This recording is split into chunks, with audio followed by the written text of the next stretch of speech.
just a housewife who can't understand business.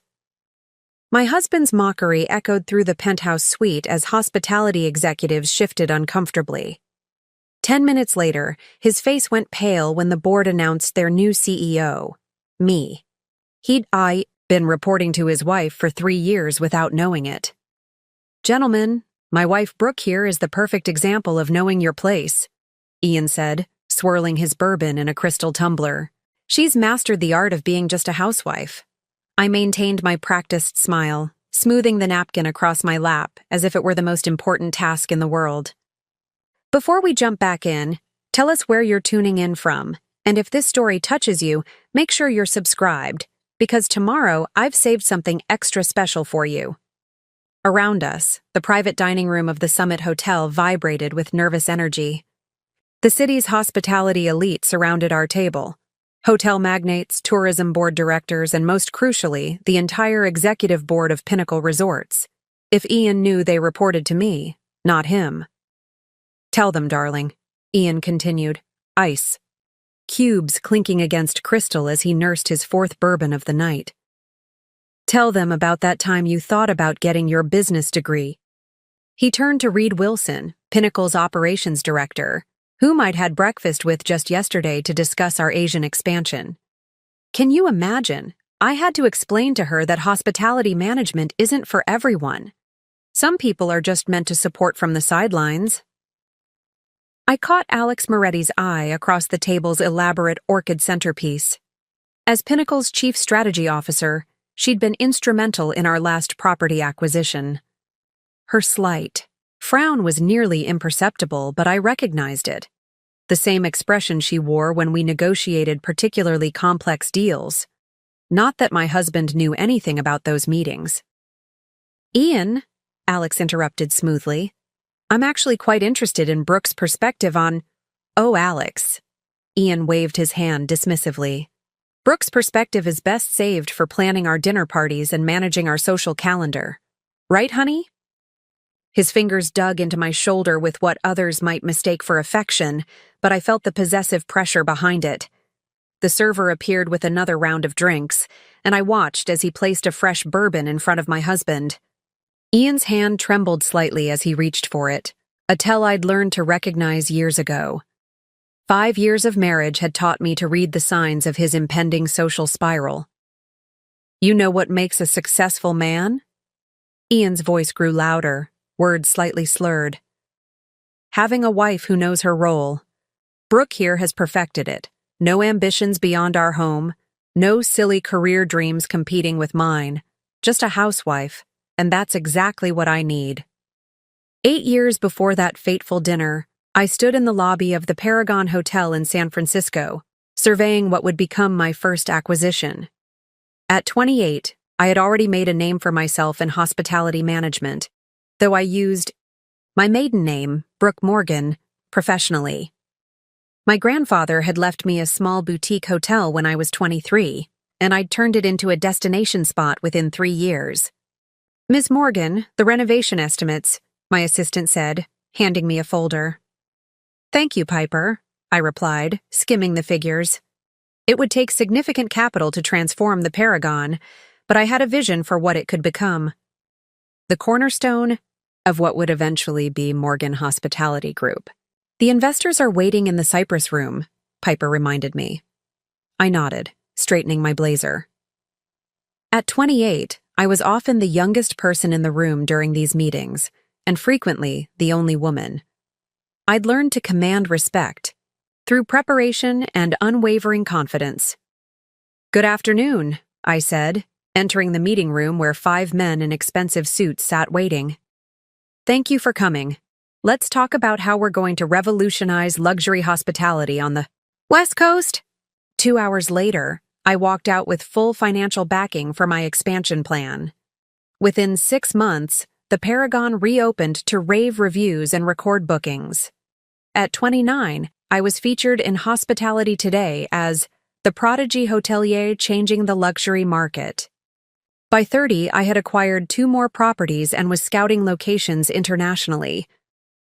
When I met Ian Caldwell at a tourism industry conference in New York, I was 31 and in the midst of a major East Coast expansion.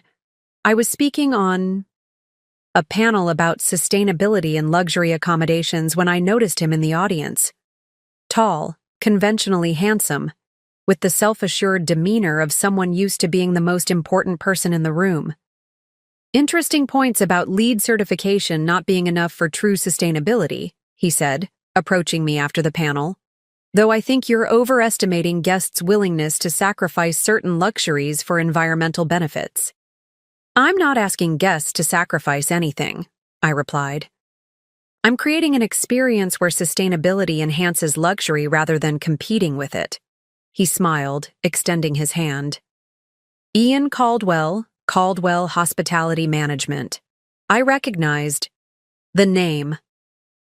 Caldwell was a mid-sized player in traditional luxury hospitality, solid properties but nothing innovative.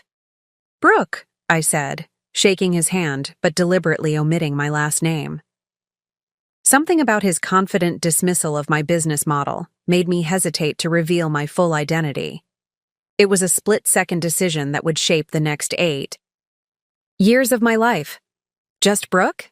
He asked, raising an eyebrow. For now, I smiled.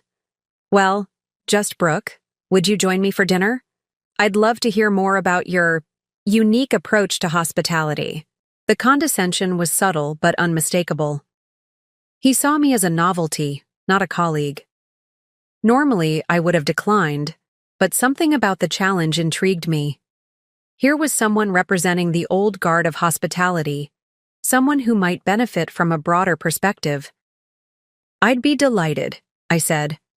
Our first date was at Le Bernardin, where Ian spent the first 20 minutes explaining the basics of restaurant operations to me, apparently assuming I had no knowledge of the industry. When the conversation finally turned to my background, I simply said I worked in hospitality administration. Oh, so you're in HR? Or perhaps event coordination? He asked. I could have corrected him. Should have, perhaps. But his automatic assumption that I couldn't possibly be in operations or development revealed something about his character that gave me pause.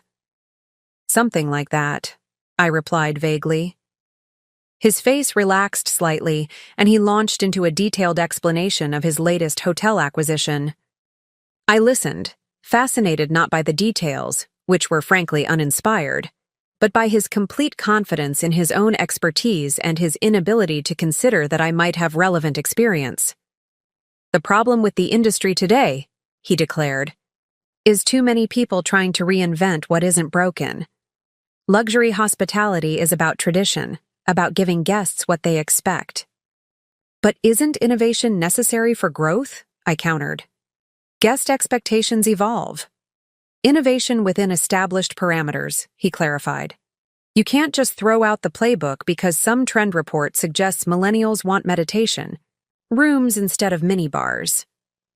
I smiled, thinking of the award-winning mindfulness suites I had recently launched at my Santa Barbara property, complete with reimagined minibars offering locally sourced, sustainable refreshments.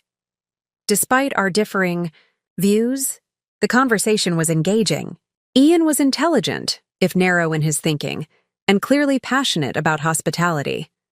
There was something almost refreshing about his straightforward approach after years of navigating complex investor relationships and board politics.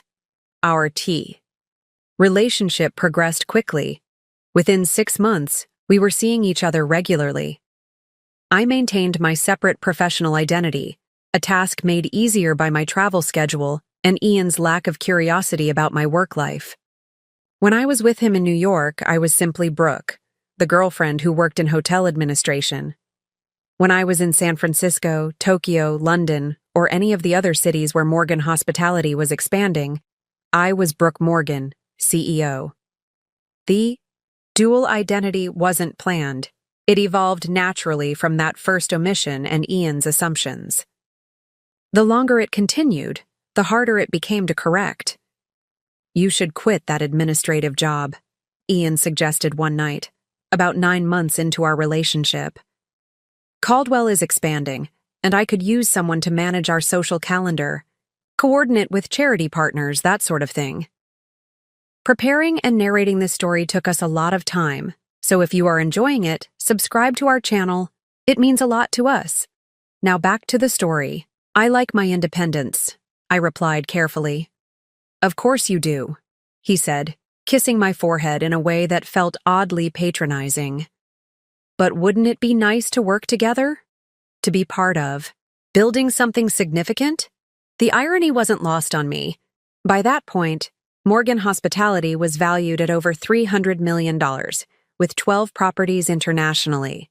I'd just closed a deal to develop a groundbreaking eco-luxury resort in Costa Rica. Meanwhile, Ian's company was struggling to keep pace, with industry changes, clinging to an outdated business model that prioritized opulence over experience. I should have told him then. In retrospect, that moment, his casual suggestion that I abandon my career to support his, was the crossroads. But something held me back. Part curiosity, part experiment, part a growing concern about how he would react to learning the truth. Let me think about it, I said instead. 2 weeks later, Ian proposed during a weekend in Paris. The ring was extravagant, exactly what one would expect from a traditional luxury hotelier. Maximum impressiveness with minimal imagination. You make me better, Brooke, he said as he slipped it onto my finger. You're everything I want in a partner. Supportive, understanding, not caught up in trying to compete with my career. Again, the moment to reveal my true identity presented itself. Again, I let it pass. By then, I had begun to understand something about Ian and men like him. His confidence was built on certain fundamental assumptions about his place in the world, about the natural order of things. Disrupting those assumptions wouldn't just surprise him, it would shatter his entire worldview. And so I said yes, knowing I was committing to a complex deception, but telling myself it was temporary, that I would find the right moment to integrate my two lives. That moment never came. Instead, as we planned our wedding, I made a series of decisions that would cement our separate realities. First, I maintained my maiden name professionally, which wasn't unusual in business. Second, I established a small office in New York that I referred to as my charity foundation, a cover for the times I needed to work locally. Third, I carefully compartmentalized our social circles, ensuring that my business associates understood my need for discretion regarding my personal life. By the time we married at the Plaza, a wedding I largely planned around my acquisition, schedule for a property in Dubai, I had created 2 entirely separate lives. Brooke Caldwell, devoted wife who managed household affairs and charity events, and Brooke Morgan, CEO of a rapidly expanding international hotel chain whose innovative approach to luxury hospitality was disrupting the entire industry. The wedding itself was a masterclass in compartmentalization. My side of the guest list required careful curation, family members who knew to maintain my cover, a few close friends from college, and business associates who could be trusted to play along with the narrative that I worked in hospitality, administration. You've done well for yourself, landing Caldwell, one of Ian's colleagues commented during the reception. He's going places in this industry. If only he knew that the woman he was addressing had just been named Hotelier of the Year by Hospitality Global and was in the midst of the largest luxury hotel expansion in the Pacific Rim. I'm very lucky, I replied with a practiced smile. As we exchanged vows, I wondered how long I could maintain this division. How long before the growing success of Morgan Hospitality inevitably collided with my married life? But each time I considered coming clean to Ian, something would happen to reinforce my hesitation. Like the night of our honeymoon, when a business magazine featured both of us in separate articles. Ian's was a brief mention in a piece about traditional luxury hoteliers. Mine was a cover story about disruptors in the industry. Ian tossed the magazine aside without reading past his mention. Business publications, he scoffed. Always chasing the next trend instead of recognizing what actually works. I watched him dismiss my greatest professional achievement without even realizing it, and something shifted inside me. This wasn't just about avoiding an awkward conversation anymore. I was beginning to understand that there was something valuable in this unusual experiment, a unique perspective on gender, power, and perception in business that few would ever experience. And so, as we returned from our honeymoon to begin our married life, I made a conscious decision to maintain my dual identity, not forever, but for long enough to fully understand its implications. It was a decision that would ultimately lead us to that fateful dinner 5 years later, where Ian's public mockery of his just a housewife would set in motion the collapse of everything he had built and believed about himself. The first year of marriage was a masterclass in compartmentalization. I maintained 2 separate phones, 2 separate email accounts, 2 separate wardrobes, even 2 separate speaking styles. As Brooke Caldwell, I adopted a softer tone, more tentative body, language, and carefully curated conversation topics that wouldn't reveal my business acumen. As Brooke Morgan, I spoke with the direct authority of someone accustomed to commanding boardrooms. Our Manhattan penthouse became the stage where I performed my role as just a housewife, while my real office 20 blocks away served as the command center for Morgan Hospitality's expanding empire. "Darling, I'll be at the foundation most of the day," I told Ian one morning, 3 months into our marriage. "We're organizing that charity gala for children's education." "That's nice," he replied absently, scrolling through his phone. "I've got meetings with potential investors all day. Try not to schedule any dinner parties this week. I need to focus on this Dubai proposal." I suppressed a smile, knowing that I had finalized my own Dubai property acquisition the previous day, a deal that had made headlines in the hospitality industry, but that Ian, in his carefully cultivated bubble, had somehow missed. "Of course, dear. Good luck with your proposal." At my actual office, the morning began with a senior leadership meeting about our expansion into Southeast Asia. "The Singapore property is exceeding projected occupancy by 12%, Alex Moretti reported. "The sustainability initiatives are proving to be a major draw for luxury travelers, especially from Europe and Australia." "Excellent," I replied, reviewing the figures. "And how are we progressing with the Bangkok acquisition?" "We're facing some competition," Alex admitted. "Caldwell Hospitality has submitted a competing bid." I looked up sharply. This was the first direct business conflict between my company and Ian's. "What's their angle?" "Traditional luxury, emphasis on opulence and name recognition. Their bid is actually lower than ours, but they're leveraging their relationship with the Siam Royal Group." I considered this information carefully. I could easily outbid Ian's company. Morgan Hospitality had more capital and better financing terms. But doing so would raise questions, potentially drawing attention to connections between our companies that I wasn't ready to explain. "Let's approach this strategically," I decided. "Instead of simply outbidding them, let's offer something they can't. A partnership model with the local community, extensive sustainability commitments, and a profit-sharing arrangement with local businesses. Make it about more than just money." 2 weeks later, Morgan Hospitality won the Bangkok property rights. When Ian came home frustrated about losing the deal, I prepared his favorite meal and listened sympathetically as he complained about newcomers with more funding than sense. "These upstarts like Morgan Hospitality don't understand the foundations of luxury," he fumed. "They think putting bamboo straws in the bar and solar panels on the roof somehow justifies charging premium rates. Maybe guests are looking for something different these days," I suggested carefully. He dismissed this with a wave. "Trends come and go. Traditional luxury endures.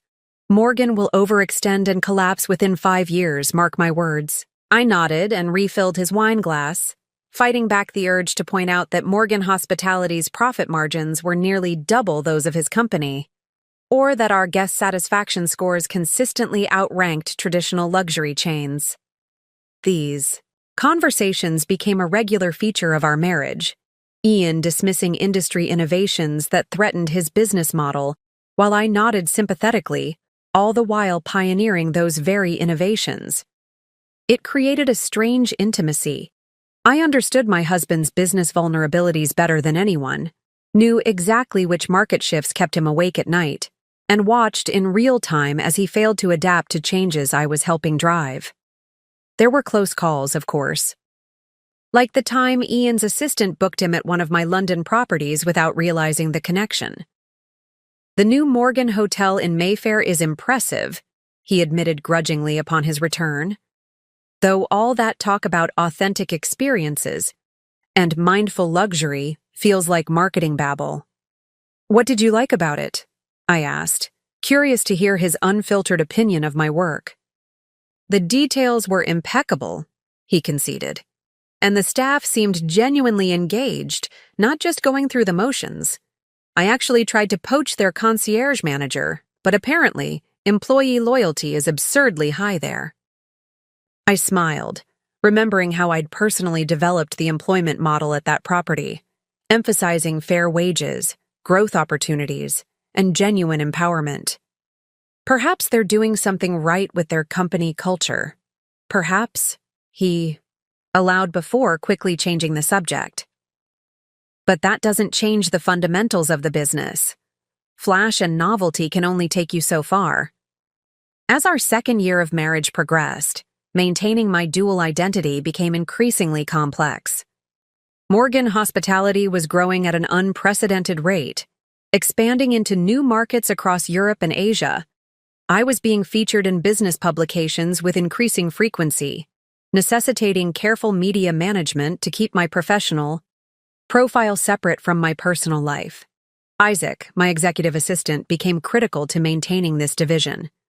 He masterfully scheduled my life to prevent overlaps, ensured photographs were carefully controlled, and maintained the fiction of my charity foundation whenever necessary. "Ms. Morgan," he said one afternoon, entering my office with concern, "we have a situation. Your husband's company has just announced they're bidding on the Pinnacle Resorts management contract. That's directly competitive with our proposal." Pinnacle Resorts was a collection of premium properties that would be transformative for whichever company secured the management rights. I had been personally courting their board for months, and we were close to finalizing terms. "This complicates things," I acknowledged. "Who's heading their bid process?" "Reed Wilson is leading the evaluation team for Pinnacle." I nodded thoughtfully. Reed was a progressive thinker in the industry, someone who understood the direction luxury hospitality was heading. "Arrange a dinner with Reed. Private room, explicit confidentiality." That evening, as I dressed for my secret meeting with Reed Wilson, Ian called to say he'd be working late. "Preparing for a major pitch," he explained. "This could be transformative for Caldwell Hospitality." "The Pinnacle contract?" I asked, already knowing the answer. "How did you—" he began, then laughed. "I must have mentioned it. Yes, it's Pinnacle. Their traditional approach aligns perfectly with our brand. It's practically a done deal." Hanging up, I completed my transformation from Brooke Caldwell to Brooke Morgan, changing from casual elegance to power dressing, styling my hair differently, even adjusting my posture and speaking cadence. The woman who strode into the private dining room at 11 Madison Park that evening bore little resemblance to the supportive wife who had wished her husband luck on his pitch. "Reed," I greeted the Pinnacle executive with a firm handshake. "Thank you for making time on short notice." "Brooke," he replied warmly. "Always a pleasure. Though I must admit, I'm curious about the request for heightened confidentiality." Over dinner, I outlined Morgan Hospitality's vision for Pinnacle's properties, sustainability innovations that would reduce operating costs by 30%, guest experience, enhancements that would justify premium pricing, and community integration models that would transform each property into a destination rather than merely accommodation. "This is compelling," Reed admitted, "but I should be transparent. We're also considering Caldwell Hospitality. Their proposal is more traditional, but they have a strong track record." I took a calculated risk. Reed, what I'm about to share requires absolute discretion. There's a personal complication in this competitive situation. He raised an eyebrow, but nodded. Ian Caldwell is my husband, I said quietly. We maintain separate professional identities for personal reasons, and he is unaware of my position at Morgan Hospitality. Reed's expression shifted from surprise to fascination. That's unusual. It wasn't planned, I explained. When we met, he made assumptions about my role in the industry. By the time things became serious, correcting those assumptions became increasingly complicated. And now you're directly competing for the same contract, Reed observed. What exactly are you asking of me? Nothing improper, I assured him. Judge both proposals on their merits alone. But I need your discretion regarding my identity, regardless of your decision. Reed studied me thoughtfully. You realize this puts me in an awkward position? I do. And if you feel it's inappropriate, I understand. Morgan can withdraw our proposal. That won't be necessary, he said after a moment. Your personal situation doesn't change the quality of your proposal. But I am curious. How do you manage this double life? It was a question I'd been asking myself with increasing frequency. The separate phones and email accounts were the easy part. The harder aspects were psychological, compartmentalizing my knowledge, tempering my expertise in conversations with Ian, watching him struggle with business challenges I could easily solve. Carefully, I replied, and not without cost. 3 weeks later, Pinnacle Resorts announced they were awarding their management contract to Morgan Hospitality. The press release cited our innovative approach to luxury, commitment to sustainability, and superior financial projections as deciding factors. Ian was devastated. He came home that evening with a bottle of scotch, pouring himself a generous glass before even removing his tie. We lost Pinnacle, he said flatly. I'm so sorry, I replied, and meant it. Despite the business victory, seeing my husband's defeat brought no pleasure. It doesn't make sense, he continued, loosening his tie, with frustrated movements. Our proposal was solid, traditional, proven, and they went with Morgan, a company run by some woman who thinks putting beehives on hotel roofs is revolutionary. I stiffened slightly at some woman, but kept my expression sympathetic. Perhaps they were looking for something different? Different doesn't mean better, he snapped, then immediately softened. I'm sorry, I shouldn't take this out on you. You wouldn't understand the complexities anyway. This moment, his automatic assumption that I couldn't comprehend the business implications, coming immediately after losing to my company, crystallized the strange duality of my existence. I had just orchestrated one of the most significant deals in luxury hospitality that year, and my husband was gently explaining to me that such matters were beyond my comprehension. It's all right, I said, refilling his glass. Tell me what happened. As he outlined Pinnacle's decision, highlighting all the reasons he believed Morgan Hospitality was making a mistake, I listened with the unique perspective of someone who existed in both worlds simultaneously, the architect of his defeat and the supportive wife helping him process it. That night marked a turning point in our marriage and in my relationship with my dual identity. As Ian slept beside me, exhausted from disappointment and scotch, I stared at the ceiling, contemplating the unsustainable nature of my situation. The Pinnacle deal had brought our companies into direct competition. It wouldn't be the last time. Part of me considered coming clean then, showing Ian the press release with my name clearly listed as CEO, explaining the years of separate existence, asking for understanding.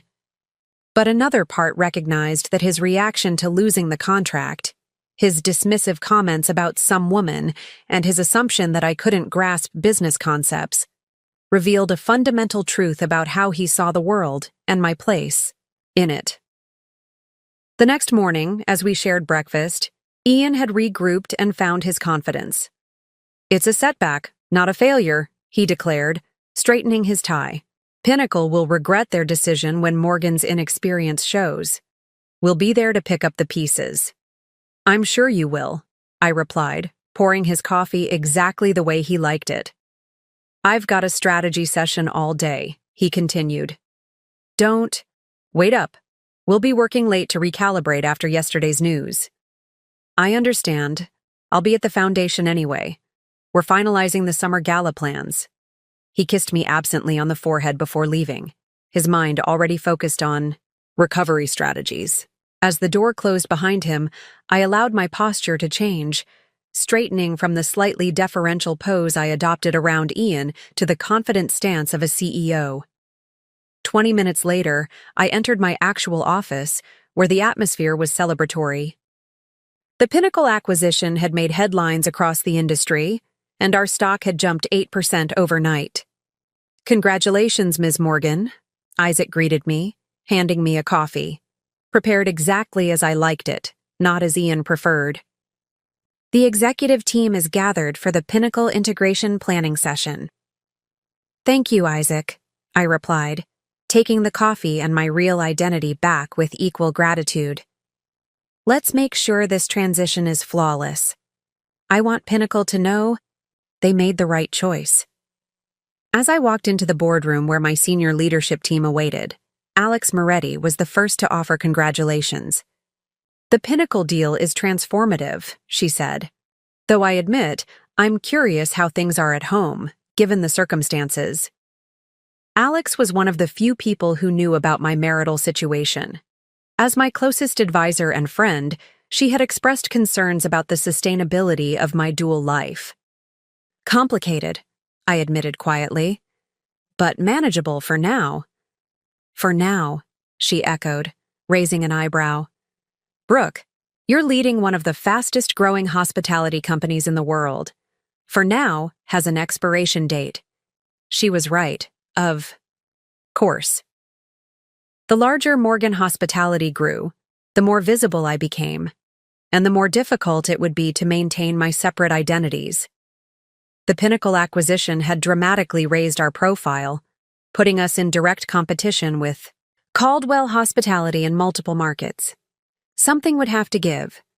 I just didn't know yet what that would be, or when the breaking point would come.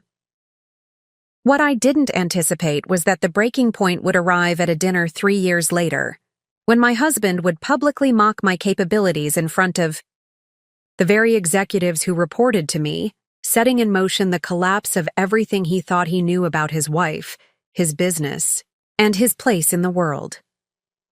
The morning routine in the Caldwell household followed a carefully choreographed script. Ian woke at 6:30, showered, and emerged to find coffee brewing and breakfast prepared. I was always dressed in casual elegance, designer, loungewear that suggested I had nowhere important to be, but still maintained the aesthetic expected of a successful executive's wife. What's on your schedule today? Ian would ask, scanning financial news on his tablet. Foundation work this morning, I would reply, pouring his coffee. Then lunch with Melanie. Melanie was the wife of one of Ian's colleagues, a former marketing executive who had given up her career when her husband made partner. Ian approved of our friendship. Will you be home for dinner? I would ask. Unlikely. Meeting with the Tokyo investors. Don't wait up.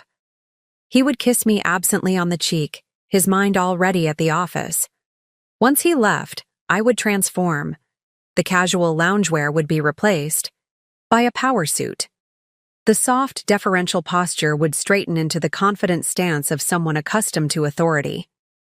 Even my voice would change, dropping to a lower register, speaking with more precision and command. This was the true choreography of our marriage, a constant dance between presence and absence, revelation and concealment.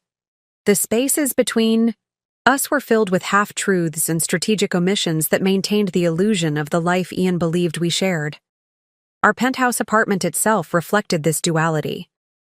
The main living spaces were decorated to Ian's taste, traditional luxury, with antique furniture and classic art. But my home office, which Ian rarely entered, contained subtle elements of my true aesthetic, innovative design pieces, contemporary, art and books on sustainable business practices and hospitality innovation that Ian would have found puzzling in Just a Housewife. "Your wife has excellent taste," his colleagues would comment when they visited for dinner parties. "She's created such a beautiful home." "Brooke knows what I like," Ian would reply with possessive pride, never noticing that the floral arrangements featured the same signature style as those in Morgan hospitality properties, or that the table settings quietly incorporated sustainable materials identical to those being pioneered in my hotels. The dinner parties themselves were masterclasses in strategic hospitality. While Ian believed I was simply playing the role of gracious hostess, I was often using these gatherings to research competitors, identify potential partnerships, or solve staffing challenges. "Charles, I heard your daughter just graduated from Cornell's hospitality program," I would say casually to a rival hotelier. "What are her plans?" "Looking for opportunities in hotel management," Charles would reply. "The market's tight right now. Perhaps I could introduce her to some people." "At my foundation," I would offer. "We have connections in the industry." 2 weeks later, Charles's daughter would be hired by Morgan Hospitality, with no knowledge that the CEO who approved her hiring was the same woman who had served her father roast duck in a Manhattan penthouse. These small infiltrations, placing my staff in strategic positions, gathering intelligence during social events, leveraging connections without revealing their true purpose, became second nature. The very skills that made me an effective CEO made me an exceptional housewife in Ian's eyes. But maintaining this division exacted a toll.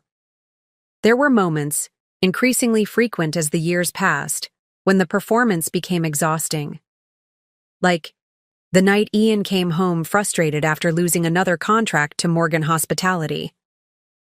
"I don't understand it," he fumed, pouring himself a bourbon. "We offered better terms, more competitive rates. The client said they preferred Morgan's progressive approach and authentic guest experience. What does that even mean? It's hospitality, not philosophy." I listened, nodding sympathetically, while mentally reviewing the presentation I had personally delivered to that same client the previous day. A comprehensive vision for transforming their properties into industry-leading examples of experience-driven luxury. "Maybe they're responding to something new," I suggested. "New isn't always better," he replied dismissively.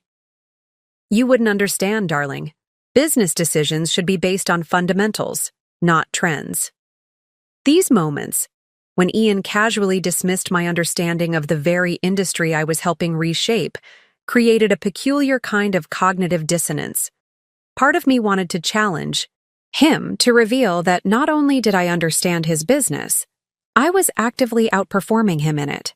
Another part recognized the unique perspective this situation afforded me, insight into how capable women were routinely underestimated in business settings. Our third anniversary celebration illustrated this dynamic perfectly. Ian booked a private dining room at Le Bernardin, where we'd had our first date, and invited several business associates and their wives. "A toast," one of his colleagues offered, raising a glass.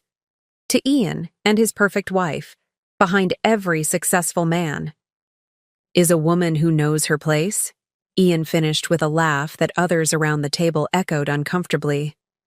I smiled and raised my glass, mentally calculating how Morgan Hospitality's market capitalization now exceeded Caldwell's by a factor of 3. The successful man at our table wasn't who everyone assumed. Later that evening, as we returned home, Ian was in high spirits, buoyed by wine and the admiration of his peers. "Did you see how impressed James was with the Tokyo deal?" he asked, loosening his tie as we entered our penthouse. "He thought we'd never get Japanese investors to commit." "I'm proud of you," I said, and meant it despite the complications. Ian was hardworking and dedicated, even if his business approach was outdated. In another universe, one where he could see women as equals, he might have been an excellent partner in both life and business. "You know what James said to me in the Restroom? Ian continued, pouring himself a nightcap. You've got it all, Caldwell. The business, the home, the perfect wife. He raised his glass toward me. He's right about that last part, at least. I smiled, slipping off my heels. Only the last part? He laughed. Well, the business has its challenges. That Morgan outfit keeps undercutting us on innovation. But the home and wife part, that's all working perfectly. That night, lying awake beside my sleeping husband, I contemplated the strange intersection of intimacy and deception that defined our marriage. Ian knew my favorite foods, my childhood stories, my physical responses, yet had no idea who I truly was professionally. I understood his business anxieties, his competitive strategies, his market vulnerabilities, yet played a role that prevented me from ever honestly discussing them with him. It was a peculiar form of loneliness, being so deeply known and so fundamentally misunderstood simultaneously. The fourth year of our marriage brought new pressures as Morgan Hospitality's growth accelerated.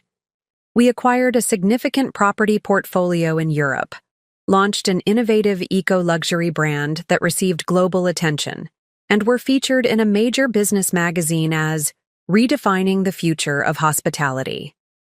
Maintaining my anonymity became increasingly difficult. I began declining television interviews, restricted my public appearances, and ensured that publicity photos were carefully controlled. The few times my image did appear in business publications, I made subtle adjustments to my appearance. Different hairstyle, distinctive glasses, more dramatic makeup that created just enough distance from my housewife persona to prevent casual recognition. At home, the performance continued.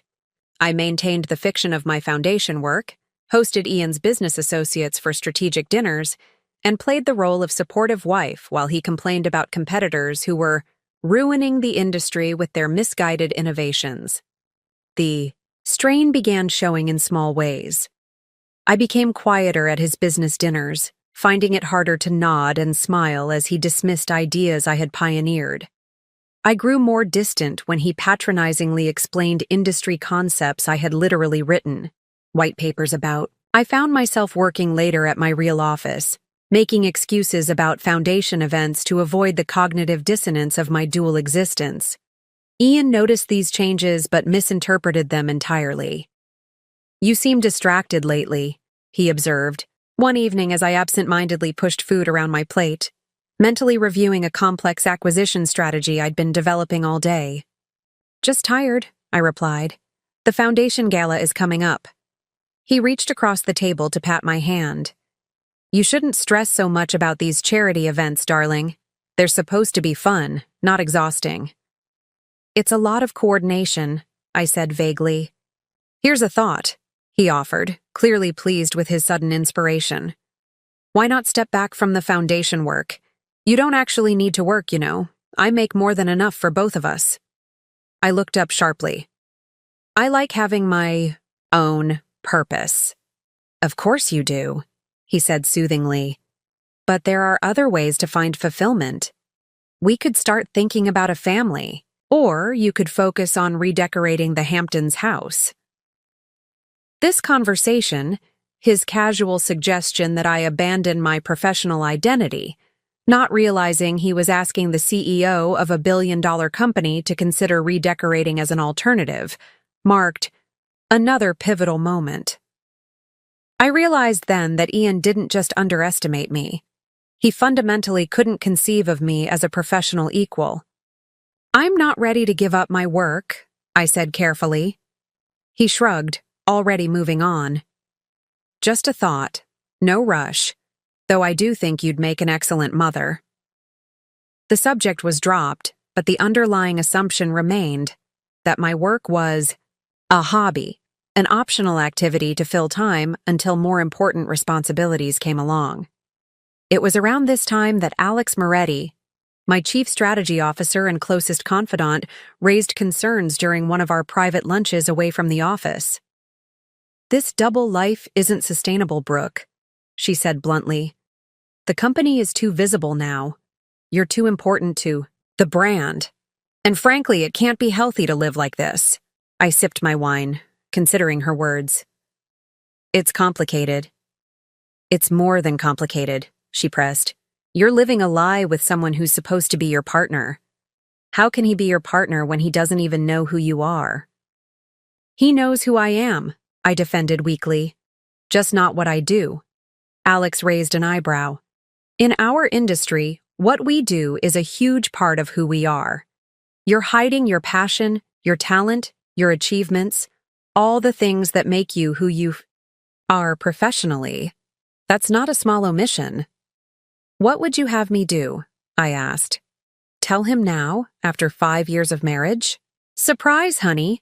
I'm actually the CEO of your biggest competitor, the company that's been consistently outperforming yours in the market. Yes, she said simply. Exactly that.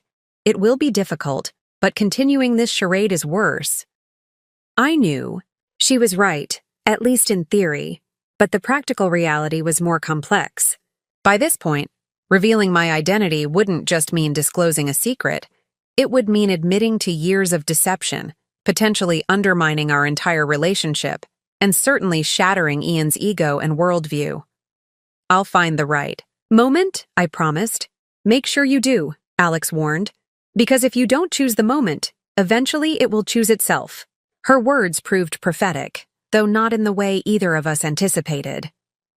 As our 5th anniversary approached, Ian suggested we celebrate with a dinner at the Summit, one of the most exclusive restaurants in the city, located on the top floor, of what had recently become a Morgan Hospitality property, though Ian didn't know that connection. I've invited some key business associates, he informed me. The Pinnacle executive team will be there. It's a celebration, but also a chance to strengthen those relationships. The Pinnacle executives, including Reed Wilson and Suzanne Reynolds, all reported to me, a fact Ian remained oblivious to despite their contract with Morgan Hospitality being public knowledge. His persistent blindness to my professional identity had become almost impressive in its completeness. Of course, I agreed. I'll plan accordingly. What I didn't tell Ian was that earlier that same day, my executive team and I would be finalizing the details of our largest move yet, the acquisition of Caldwell Hospitality Management. After years of competing as separate entities, Morgan Hospitality had quietly been purchasing shares of Ian's company through subsidiary holdings. We now had enough stakeholder support to force a board vote on complete acquisition. The timing wasn't intentionally aligned with our anniversary. Business operations followed their own schedule, but the coincidence created a perfect storm of revelation and reckoning. As I stood in our bedroom, preparing for the anniversary, dinner that would change everything, I studied my reflection in the mirror. For this evening, I was still Brooke Caldwell, supportive wife. Tomorrow, the world, including my husband, would know me as Brooke Morgan, CEO. The weight of imminent revelation felt strangely liberating. After 5 years of careful performance, I was exhausted. Whatever happened at dinner tonight, whatever came tomorrow when the acquisition was announced, at least the burden of deception would finally be lifted. Ready, darling? Ian called from the living room. The car is waiting.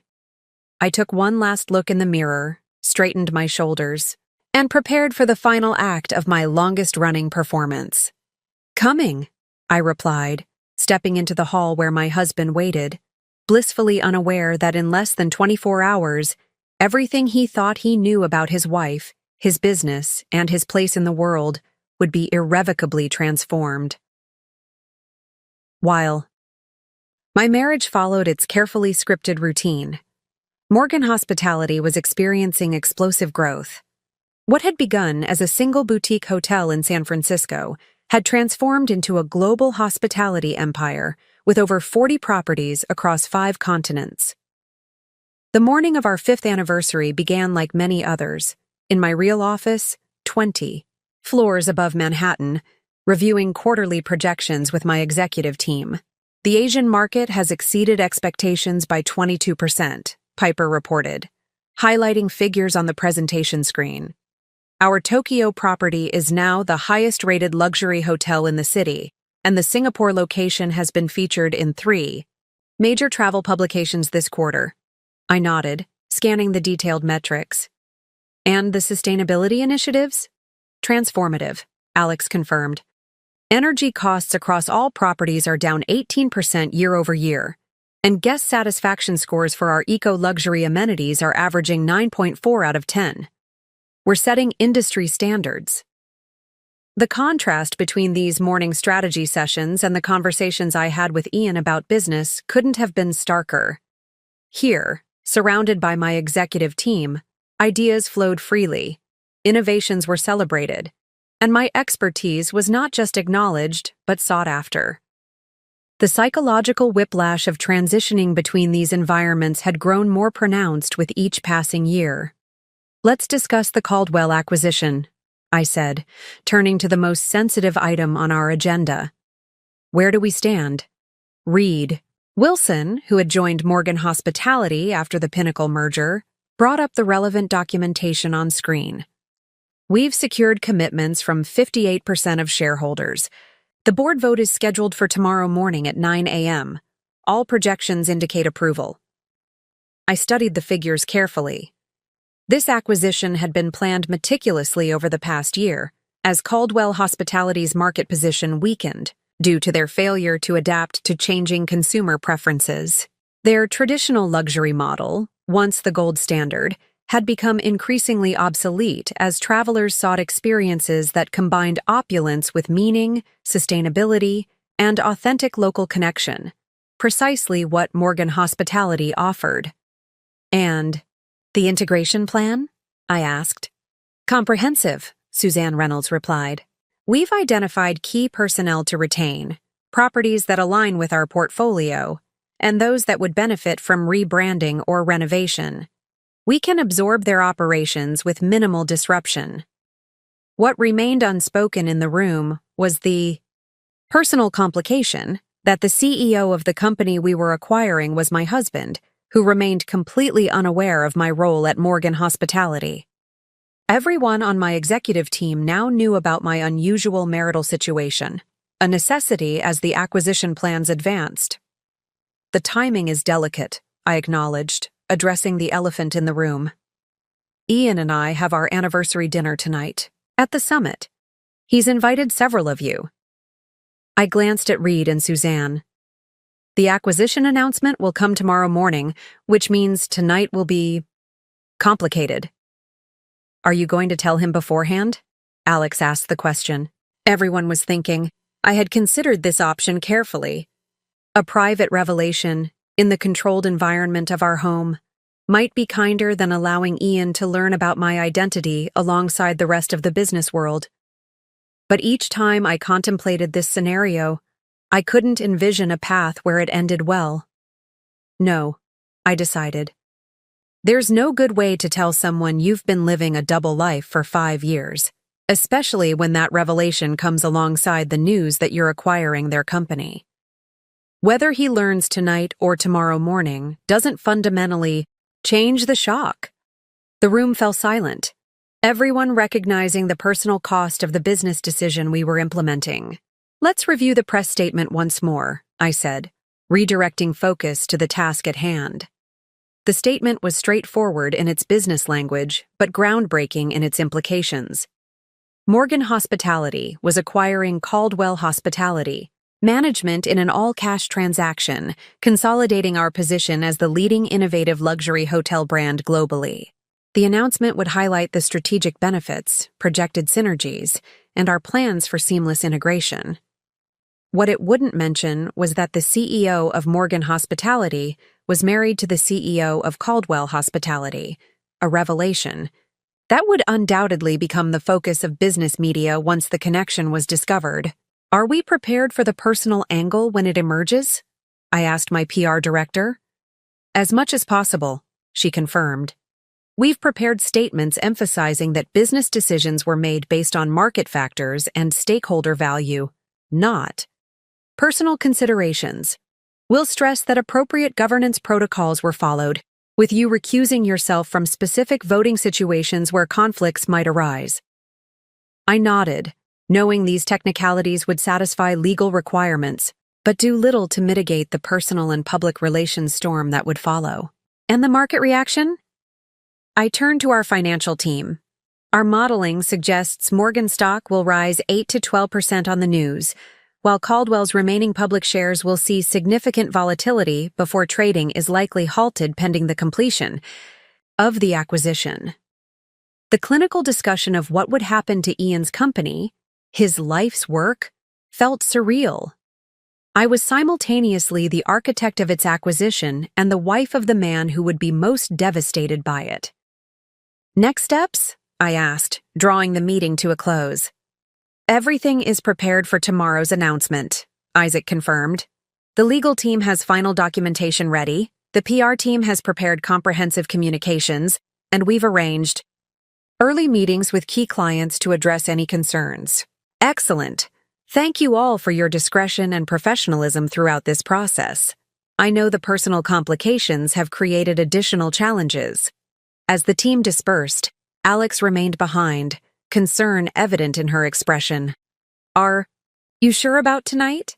She asked once we were alone. It's not too late to cancel the dinner. Have a private conversation with Ian. I considered her suggestion, weighing it against the reality of my marriage and what I knew of my husband. Ian has spent 5 years seeing exactly what he expects to see, I replied. He looks at me and sees just a housewife, because that's what fits his worldview. A private conversation won't change that fundamental perception. At least this way? At least this way what? Alex pressed when I didn't finish. At least this way there will be witnesses to the moment he finally sees me, I admitted, recognizing the sadness in wanting such validation. People who know the truth, who can confirm that I'm not just a housewife planning dinner parties, but a CEO who built something significant. Alex squeezed my arm gently. He's the only one who didn't see it, Brooke. The rest of us have known all along. I smiled, gratefully at my friend, then glanced at my watch. I need to transform back into Brooke Caldwell. I have an anniversary dinner to prepare for. The dual nature of my life was never more apparent than in the contrasting preparation for professional events versus social ones. For board meetings, I selected power suits and statement jewelry, styled my hair for maximum authority, and moved with deliberate confidence. For Ian's business dinners, I chose elegant but understated dresses, subtle accessories, and cultivated a softer, more deferential presence. Tonight, knowing it would be the last time I played this role, I selected a deep blue dress that subtly showcased strength while still fitting Ian's expectations of appropriate attire for his wife. My jewelry was minimal but expensive. Anniversary gifts from Ian that represented his vision of our relationship. Beautiful ornaments that enhanced his status by association.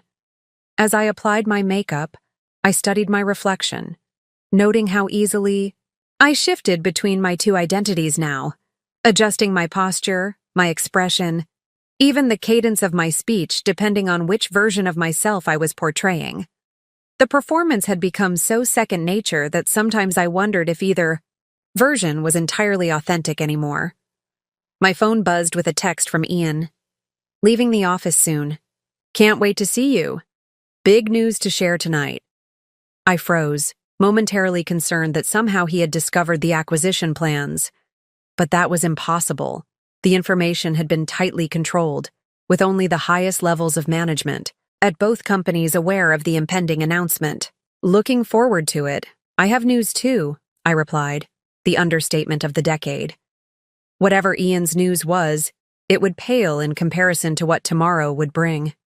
For tonight, I would play my role one last time. The supportive wife, the silent partner, the woman who knew her place. And tomorrow, the world, including my husband, would finally meet the real Brooke Morgan. As I prepared to leave my office, Isaac handed me a final document, the completed acquisition agreement, requiring only my signature to set everything in motion.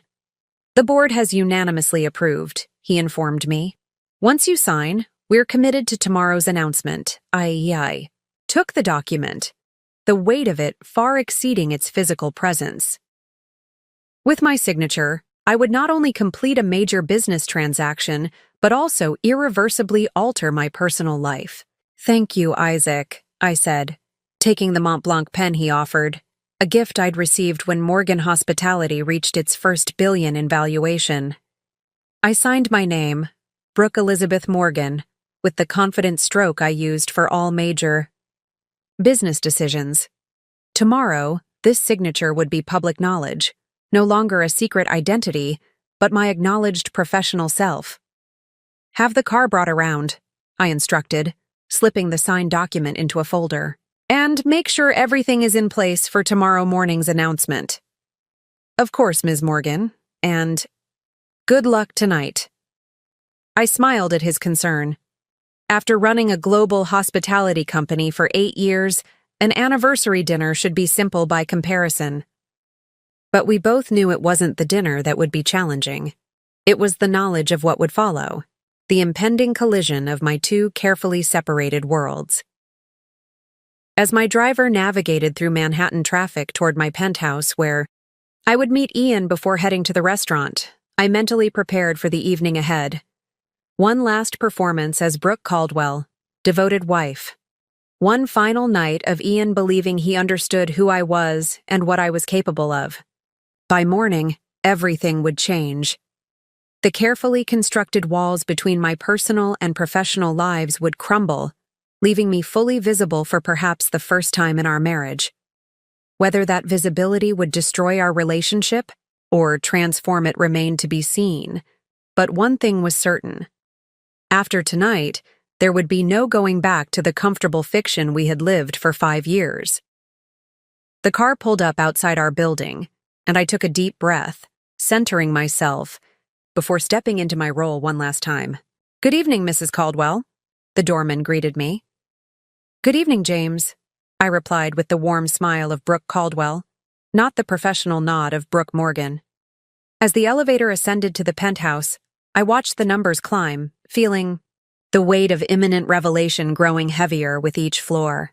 Tomorrow, the business world would be buzzing with news of Morgan Hospitality's acquisition of Caldwell Management. Tomorrow, Ian would discover that his wife, the woman he had consistently underestimated and publicly dismissed, was not just a CEO, but his CEO. Tomorrow would bring chaos, confrontation, and perhaps the end of my marriage. But tonight there was still a script to follow, a role to play, a performance to complete.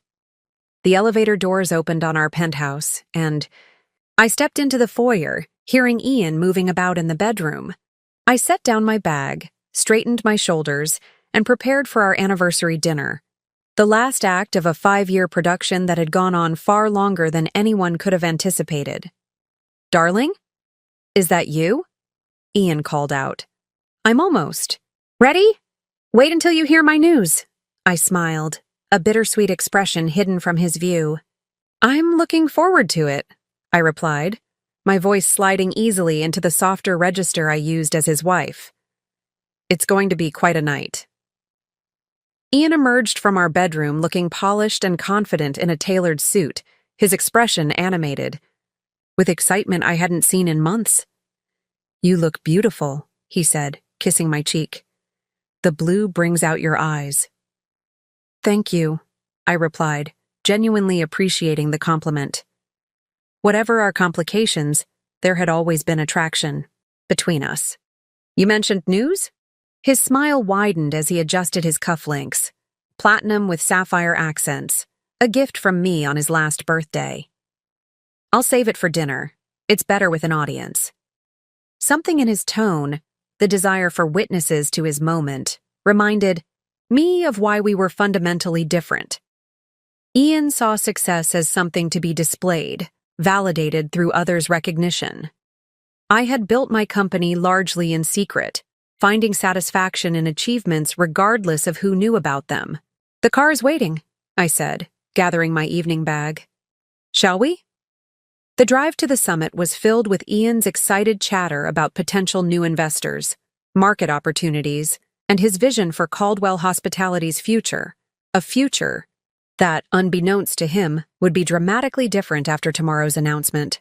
I listened, nodding at appropriate intervals, feeling a growing heaviness with each enthusiastic projection he shared. The Middle Eastern Sovereign Wealth Fund is particularly promising, he continued. If we secure their investment, we could finally expand into the luxury desert resort market that Morgan keeps dominating. That sounds significant, I replied carefully, knowing that the very investors he was courting had already committed to supporting Morgan Hospitality's acquisition of his company. It's transformative, he confirmed, squeezing my hand. Exactly what Caldwell needs to take us to the next level. The irony wasn't lost on me. On our 5th anniversary, Ian was excitedly planning a future for a company that would cease to exist, independently by this time tomorrow. As our car pulled up to the summit, I recognized several vehicles belonging to Pinnacle executives: Reed Wilson's distinctive Bentley, Suzanne Reynolds's Tesla, Alex Moretti's Range Rover. The stage was set for a dinner that would be remembered for reasons nobody except my executive team could anticipate. Mr. and Mrs. Caldwell, the maitre d' greeted us warmly. Your guests are waiting in the private dining room. The summit occupied the top floor of what had been my company's flagship New York property for the past 2 years, a fact Ian remained oblivious to despite having dined here several times. The restaurant's elegant design, with its sustainable materials and subtle nods to local culture, embodied everything Morgan Hospitality stood for: thoughtful luxury, environmental consciousness, and authentic experience. As we approached the private dining room, I could hear the murmur of conversation, the clink of glassware, the subtle notes of a jazz quartet playing in the background. I took a deep breath, steadying myself for the performance ahead. Ready to celebrate 5 wonderful years? Ian asked, his hand resting possessively on the small of my back. Absolutely, I replied, my smile carefully calibrated. The private dining room fell quiet as we entered. Around the elegantly set table sat 10 people, a mix of Pinnacle executives and their partners, along with 2 of Ian's closest business associates. What Ian didn't realize was that 8 of the 10 people in the room knew my true identity. Only Ian and his longtime friend, Johnny, remained in the dark. Welcome, everyone, Ian announced jovially. Thank you for joining us on this special evening. Reed Wilson stood, raising his champagne glass. To Ian and Brooke on their 5th anniversary, may the years ahead bring everything you both deserve. The toast was delivered with a knowing glance in my direction, the double meaning clear to everyone except Ian and Johnny. Thank you, Reed, Ian replied, pulling out my chair with a flourish. I couldn't have said it better myself. As we settled into our seats, I noticed Alex Moretti watching me with concern. She alone knew how difficult this evening would be for me, not just because of tomorrow's revelation, but because tonight would be the last time I played the role I had maintained for 5 years. Brooke, you look lovely as always, Suzanne Reynolds commented. That shade of blue is remarkably similar to the accent color in the new Morgan Hospitality marketing materials. I suppressed a smile at her deliberate provocation. Is it? What a coincidence. Ian, oblivious to the subtext, launched into host mode, ensuring glasses were filled and conversations flowing. He was in his element, commanding attention, directing the social dynamics, positioning himself as the successful executive with the perfect wife by his side. I understand congratulations are in order, Reed, Ian said as the first course was served. The Pinnacle portfolio has shown impressive growth this quarter. Reed nodded, dabbing his mouth with a napkin. Yes, our partnership with Morgan Hospitality continues to exceed expectations. Their innovative approach has transformed our properties. Innovation? Ian scoffed good-naturedly. That seems to be the buzzword everyone's fixated on these days. Whatever happened to tradition? To proven models of luxury service? The market evolves, Alex interjected smoothly. Guest expectations change. What worked a decade ago isn't necessarily what today's luxury traveler wants. Ian waved dismissively. Trends come and go. True luxury is timeless. I noticed the subtle exchanges of glances around the table, the shared knowledge that Ian's company was struggling precisely because of this resistance to evolution. The quarterly reports were public knowledge. Caldwell Hospitality had posted declining revenues for 6 consecutive quarters, while Morgan Hospitality continued its exponential growth. "What do you think, Brooke?" Reed asked, deliberately drawing me into the conversation. As someone who observes the industry, do you see value in innovation or tradition? The question was a gentle trap, and I knew it. Reed was offering me a chance to reveal my expertise, to step out of the role I had played for so long. "I think there's value in both," I replied diplomatically. "Tradition provides a foundation, but innovation ensures relevance." Ian chuckled, patting my hand condescendingly. "Listen to her, sounding like a business consultant. Darling, tell them about the charity gala you're planning. That's more your area of expertise." And there it was, the dismissal I had grown accustomed to, the casual relegation to topics deemed appropriate for just a housewife. I felt a flush of anger, but maintained my composed expression. "Actually, the Foundation Gala is quite business-oriented this year. We're focusing on sustainable hospitality practices." "Adorable," Ian said, turning to Johnny. "She picks up these terms from listening to my conference calls. Next thing you know, she'll be discussing RevPAR and occupancy metrics." Johnny laughed on cue, but the rest of the table shifted uncomfortably, aware that I could likely teach a masterclass on those very topics.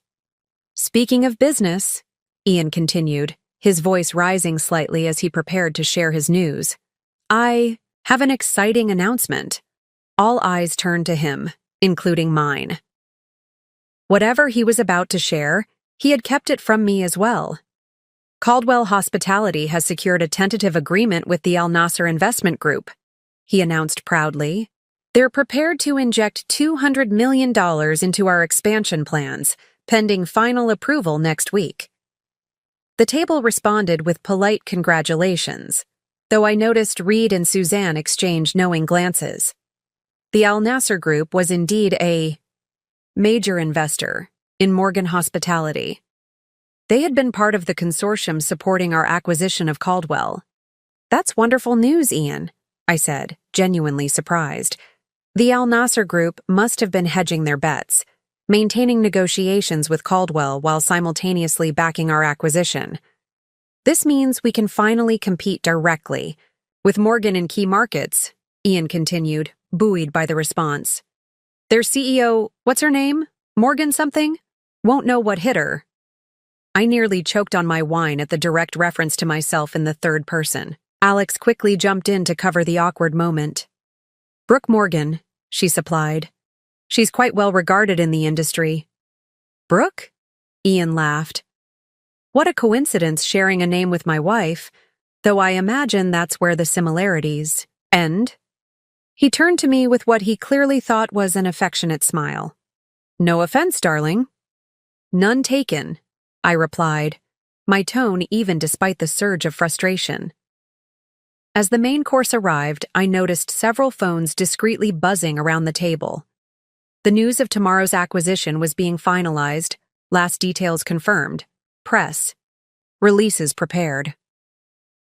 The executives present were receiving updates even as they dined with the man whose company was being acquired. "Tell me, Reed," Ian said, cutting into his perfectly prepared steak. "What's she like? This Brooke Morgan who's supposedly revolutionizing the industry?" Reed, to his credit, maintained a completely neutral expression. "She's formidable, brilliant strategic thinker, exceptional attention to detail, very hands-on with her properties.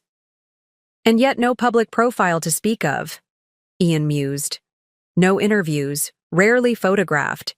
Seems odd for someone in hospitality, where personal brand is everything. Some leaders prefer to let their work speak for itself," Suzanne observed, raising her glass slightly in my direction. Or perhaps she's not comfortable in the spotlight, Ian suggested. Not everyone has the presence needed for high-level hospitality leadership. He squeezed my shoulder. It takes a certain gravitas, doesn't it, darling? I suppose it does. I agreed mildly. Though I hear she's quite impressive in person, Alex added. Commands absolute loyalty from her team. Ian shrugged dismissively. Loyalty, vision, whatever you want to call it. The numbers don't lie. And while Morgan might be the darling of the industry press right now, Caldwell has staying power. After my deal with Al Nasser closes, we'll see who's leading the luxury market. The conversation continued in this vein throughout the meal, Ian confidently outlining plans for a future that would never materialize. The executives around the table maintaining the charade while exchanging knowing glances, and me performing the role of supportive wife one last time. As dessert was served, a locally sourced, sustainable chocolate creation that was a signature of Morgan Hospitality Properties, Ian's bourbon consumption began to show in his loosening inhibitions and increasingly dismissive comments. The problem with hospitality today, he announced to the table, is too many people thinking they can reinvent the wheel. You know what guests really want? Consistency, predictability. Not some eco-friendly soap made by local artisans or whatever gimmick Morgan's pushing this quarter. I felt Alex stiffen beside me, knowing she had personally developed many of the sustainability initiatives Ian was mocking. Some might argue that innovation is precisely what's driving growth in the luxury segment, Reed countered mildly. Innovation, within boundaries, Ian insisted, his voice growing louder. There's a reason traditional luxury models endure. They work. All this talk about authentic experiences and conscious hospitality is just marketing jargon to justify charging premium prices for fewer amenities. I took a careful sip of water, maintaining my composure despite the direct attack on the sigh. Business philosophy I had pioneered. Around the table, expressions ranged from discomfort to barely concealed amusement at the irony of the situation. What do you think about these trends, Brooke? Suzanne asked pointedly. As someone who observes the industry through your foundation work. Again, the deliberate opening, the chance to reveal my expertise. Again, the decision to maintain my cover for a few hours more. I think different approaches serve different market segments, I offered diplomatically. Ian laughed, the sound slightly too loud. Always the peacemaker, my Brooke, but she knows I'm right. Tell them, darling, about our stay at that Morgan property in London, the one with the ridiculous mindfulness corner instead of a proper minibar. I found it rather refreshing, actually, I replied, unable to completely hide my pride in the concept I had personally developed. Different, but thoughtful. See what I mean? Ian turned to the table. She's too kind to say it was pretentious nonsense. That's what makes her the perfect partner. She balances my directness with diplomacy. The perfect partner. The phrase hung in the air, its irony almost unbearable. How could someone claim I was the perfect partner when he fundamentally misunderstood who I was? A toast, Ian declared suddenly, raising his bourbon glass. To 5 years with the most supportive wife a man could ask for. To Brooke, who knows exactly what a successful man needs, a beautiful home to return to, flawlessly executed dinner parties, and never, ever any competition for the spotlight. Glasses rose around the table, but the congratulatory murmurs were undercut by the obvious discomfort of those who knew the truth. I smiled graciously, playing my part while ignoring the flush of anger that threatened to break through my carefully maintained composure. Thank you, Ian, I replied, my voice steady despite the emotion churning beneath the surface. It's been an interesting 5 years. If he noticed the careful choice of words, interesting rather than wonderful or happy, he gave no indication. As the dessert plates were cleared, Ian's phone buzzed. He glanced at it, his expression briefly darkening before he tucked it away. Everything all right? I asked. Fine, he replied tersely. Just the Al Nasser team requesting additional documentation before finalizing the investment. Nothing that can't wait until tomorrow. I nodded, knowing exactly why the Al Nasser Group was creating delays. By tomorrow, their investment would be directed toward the acquisition, not Ian's expansion plans. More bourbon, sir? The server asked, appearing at Ian's elbow. Absolutely, Ian replied, handing over his glass. We're celebrating. I noticed Alex glance meaningfully at her watch, then at me. The dinner was progressing exactly as I had anticipated. Ian's increasing bourbon consumption loosening his inhibitions, setting the stage for what would come next. I must say, Ian, Reed began carefully, given the market dynamics, I'm surprised the Al Nasser Group is investing in traditional luxury expansion. The trends seem to favor more innovative approaches. Ian's expression hardened slightly at the implied criticism. Trends are temporary. The Al Nassers understand that solid fundamentals outlast fads. Not everyone is chasing whatever Morgan Hospitality is doing this quarter. Morgan does seem to be setting the pace, Johnny observed, unwittingly poking the bear. Their stock is up what, 40% this year? Smoke and mirrors, Ian dismissed, his voice taking on the edge it always did when Morgan Hospitality was discussed. They're overextended. All that rapid expansion, all those innovative concepts, it's not sustainable. Their financials suggest otherwise, Suzanne noted mildly. Their profit margins are nearly double the industry average. Ian waved his hand dismissively. Creative accounting, most likely. Or they're sacrificing quality for quick returns. Either way, it won't last. I felt a familiar tightening in my chest. The frustration of hearing my company's hard-earned success dismissed by someone who hadn't bothered to truly understand our business model. The fact that it was my husband made it more painful, not less. Actually, Alex interjected, unable to contain herself, Morgan's quality metrics lead the industry. Their guest satisfaction scores are consistently 15–20% higher than their nearest competitor. Ian's eyes narrowed slightly at her defense of my company. You seem quite informed about Morgan's operations, Alex. I try to stay current on industry. Leaders, she replied smoothly. Well, as someone who's been in this business for 20 years, Ian said, the condescension thick in his voice, I can tell you that what impresses industry publications doesn't always translate to long-term success. Morgan has a woman CEO, which makes for good press. But let's see if she has the staying power to build something enduring. The dismissive reference to a woman CEO sent a ripple of tension around the table. Several of the executives exchanged glances, clearly uncomfortable with the gendered criticism. I understand she's built quite an impressive company already, Reed countered. From one boutique hotel to a global presence in less than a decade. With significant investment backing, Ian qualified, anyone can grow quickly with enough capital. The question is whether there's substance behind the expansion. I took a slow, deliberate sip of water, using the moment to compose myself. The irony was almost painful, Ian questioning the substance of the very company that was about to acquire his. What do you think makes for substance in hospitality, Ian? I asked, genuinely curious about his perspective now that the conversation had turned directly to my professional domain.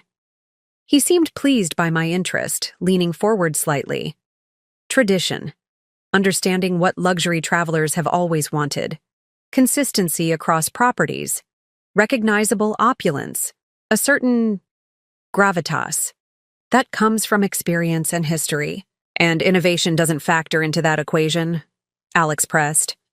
Innovation within established parameters, Ian clarified, unconsciously echoing our conversation from our first date 8 years earlier. You don't throw out the fundamentals. Because some industry consultant says guests suddenly want meditation cushions instead of Egyptian cotton sheets. Why not both? I suggested. Ian laughed, patting my hand indulgently. See? This is why I adore my wife, always looking for compromise. Darling, in business, sometimes there are clear right and wrong approaches. The luxury hospitality world has certain established truths that these newcomers like Morgan are challenging at their peril. And yet Morgan continues to outperform traditional luxury brands, Suzanne observed. Perhaps guests are voting with their reservations. Ian's expression darkened slightly, his ego clearly bruised by the continued defense of my company. Temporary novelty.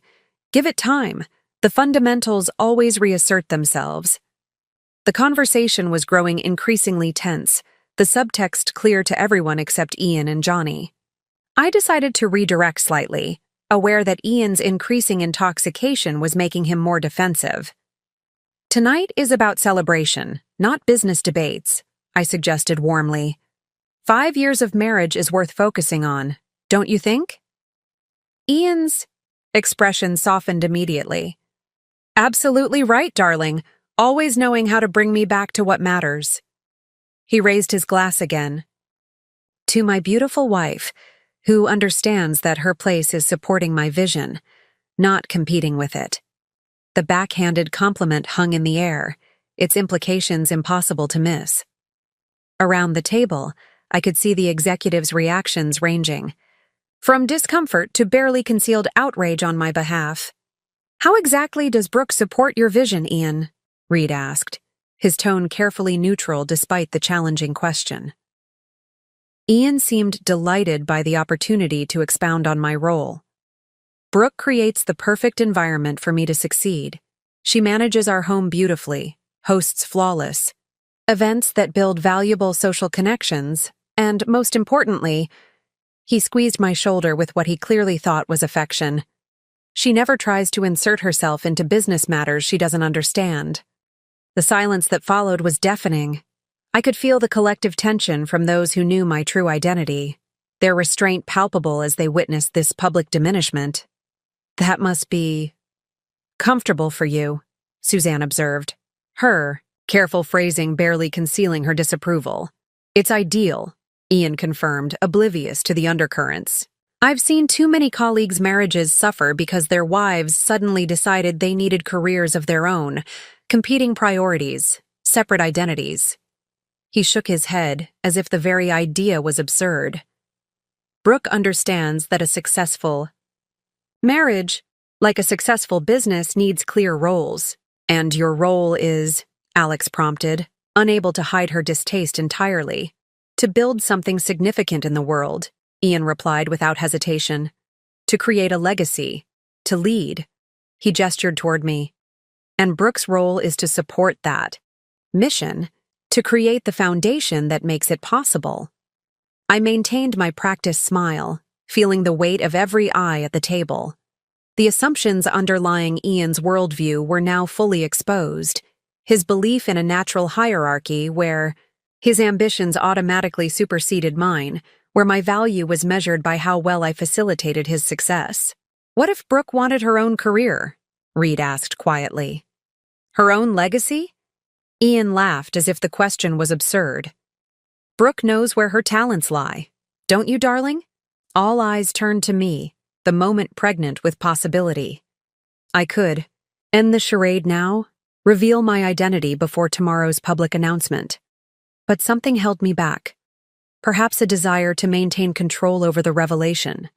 Perhaps a reluctance to create a scene that would overshadow the professional achievement of the acquisition. I believe everyone should use their talents effectively, I replied diplomatically.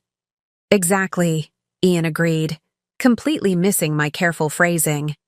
And Brooke's talents are in creating beautiful environments and meaningful social connections.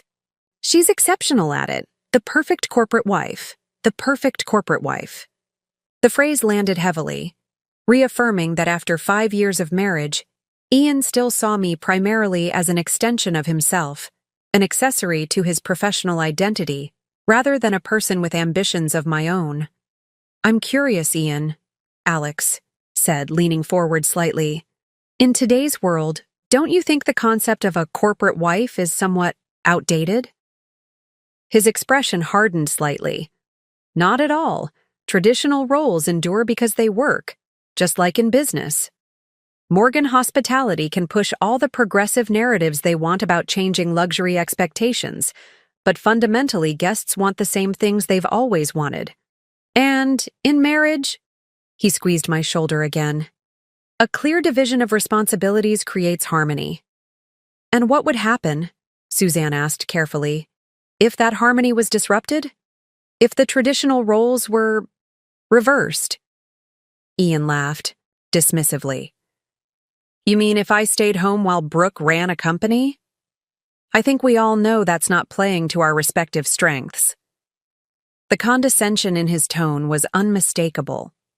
Around the table, I noticed several executives shifting uncomfortably, aware of the dramatic irony unfolding before them. You don't think Brooke could run a company? Reed pressed, unable to resist the opening. Brooke?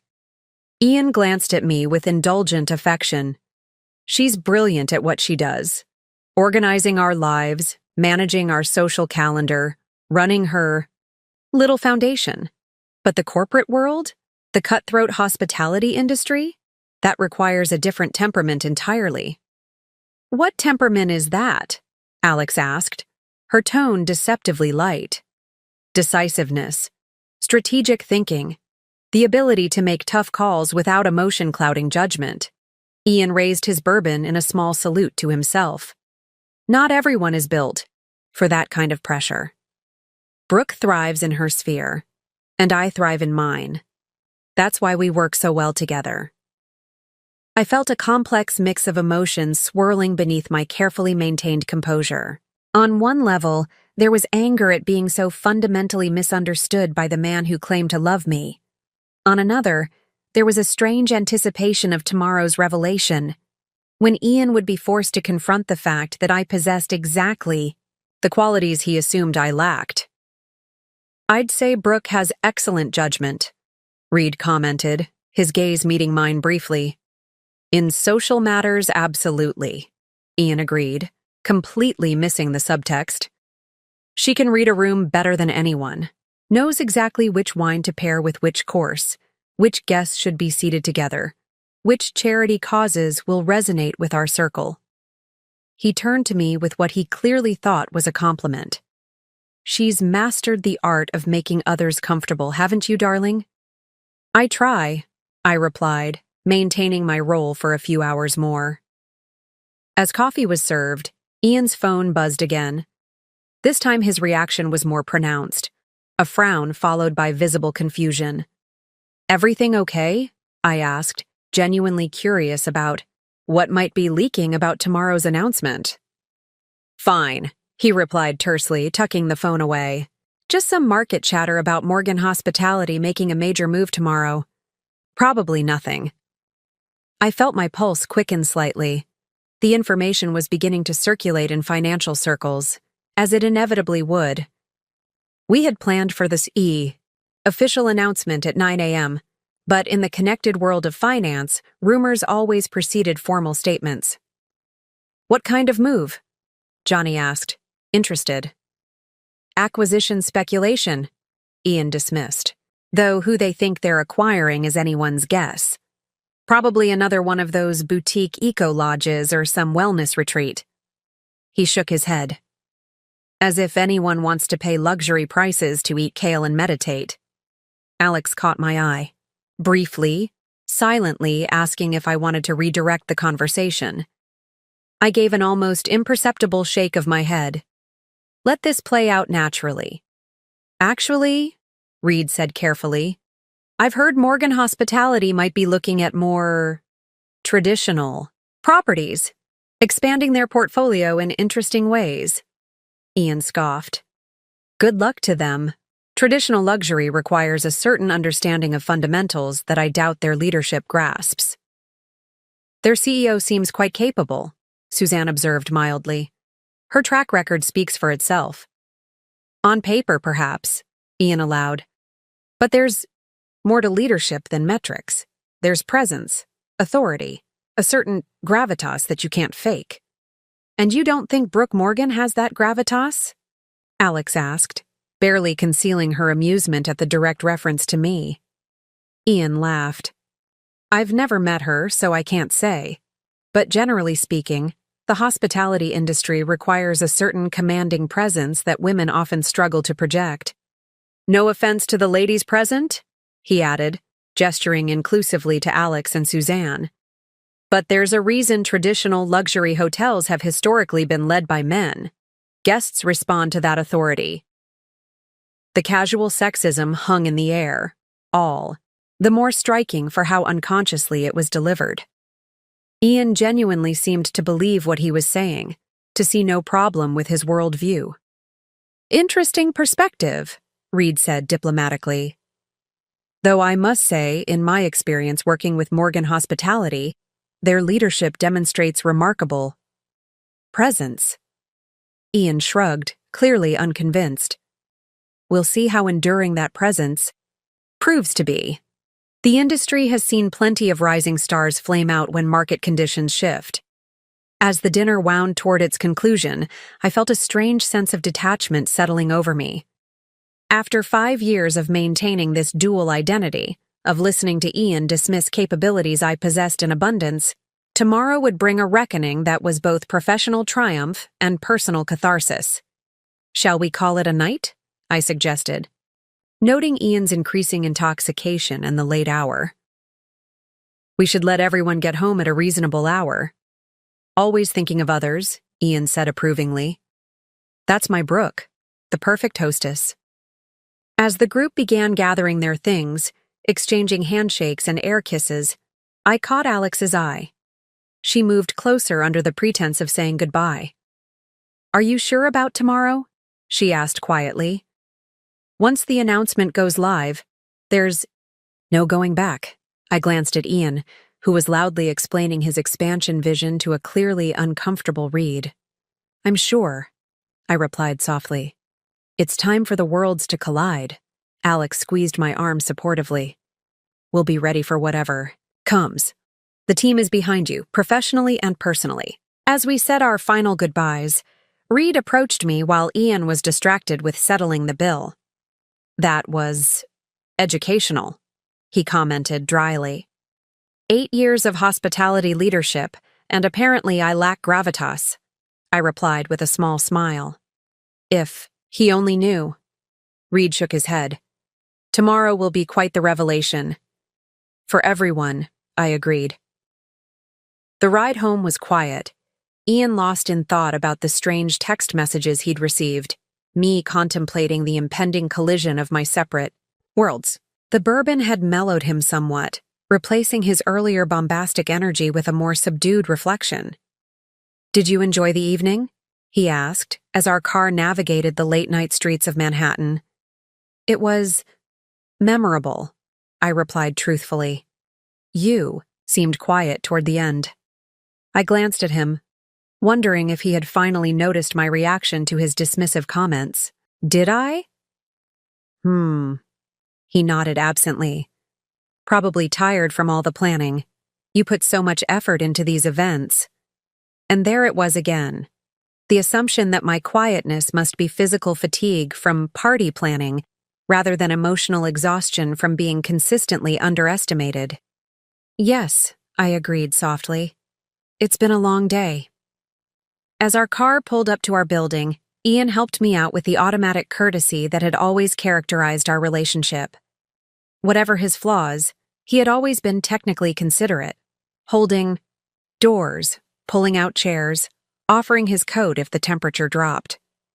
It was the deeper consideration, recognizing my capabilities, respecting my intelligence, seeing me as a full person rather than an extension of himself, that had been consistently absent. Thank you for a lovely anniversary, he said as we rode the elevator to our penthouse. It was certainly one to remember, I replied, the understatement of the decade given what would unfold tomorrow. In our bedroom, as Ian loosened his tie and prepared for sleep, he seemed to be mulling over something. Those texts about Morgan Hospitality making a move tomorrow, he said finally. Do you think there's anything to them? I met his gaze in the mirror as I removed my earrings. I suppose we'll find out in the morning. He nodded, seemingly satisfied with my non-answer. Whatever it is, it won't affect the Al Nasser deal. They're committed to traditional luxury, not whatever trendy concept Morgan is pushing these days. I said nothing, simply continuing my evening routine as I had for 5 years, removing makeup, changing into nightwear, applying face cream. The familiar choreography felt surreal knowing it was the last night of our old reality. "Brooke?" Ian said as we settled into bed. "Yes?" "Thank you for understanding what I need. Not every man is fortunate enough to have a wife who truly knows her place." In the darkness, he couldn't see my expression. The complex mix of sadness, frustration, and anticipation that his words evoked. "We all find our place eventually, Ian," I replied softly.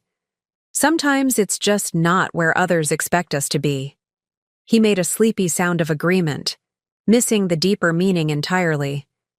Within minutes, his breathing had deepened into sleep while I remained awake, contemplating the morning to come. Tomorrow, the carefully constructed walls between my worlds would collapse. Tomorrow, Ian would discover that his wife wasn't just a housewife, but the CEO who had built a hospitality empire that was now acquiring his company. Tomorrow, 5 years of being underestimated would culminate in a revelation that would forever change how he and the world saw me. But tonight, for a few more hours, I could lie in the peaceful quiet of the life I had constructed, preparing myself for the storm that would follow when the truth was finally revealed. I woke before dawn, slipping quietly from bed as Ian continued sleeping off the previous night's bourbon. For once, his tendency to overindulge worked in my favor, giving me the privacy I needed for this pivotal morning. In the guest bathroom, I transformed myself fully into Brooke Morgan, CEO. A power suit in Morgan Hospitality's signature blue, hair styled for authority rather than softness, makeup applied to enhance presence rather than beauty. Looking in the mirror, I barely resembled the housewife Ian had toasted last night. I left a note on the kitchen counter, "Early foundation meeting. See you tonight," knowing it would be the last time I used that particular cover story.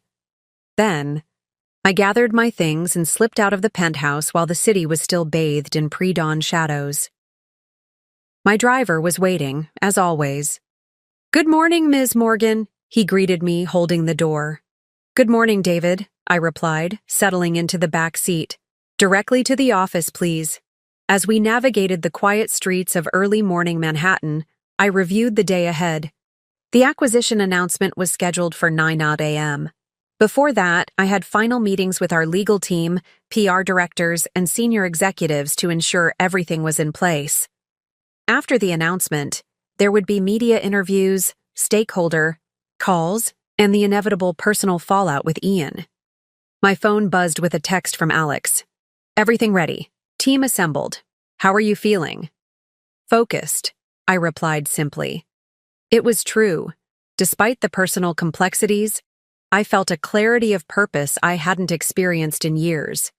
Today, the division between my worlds would finally end. Whatever came next, at least I would be living authentically. The executive floor of Morgan Hospitality's headquarters was already buzzing with activity when I arrived. Isaac met me at the elevator, tablet in hand. "Good morning, Ms. Morgan. Legal is waiting in the conference room. PR has finalized the press release for your approval, and the executive team will be assembled by 7:30. "Thank you, Isaac. Coffee. First, please." In my office, I took a moment to gather myself before the whirlwind began.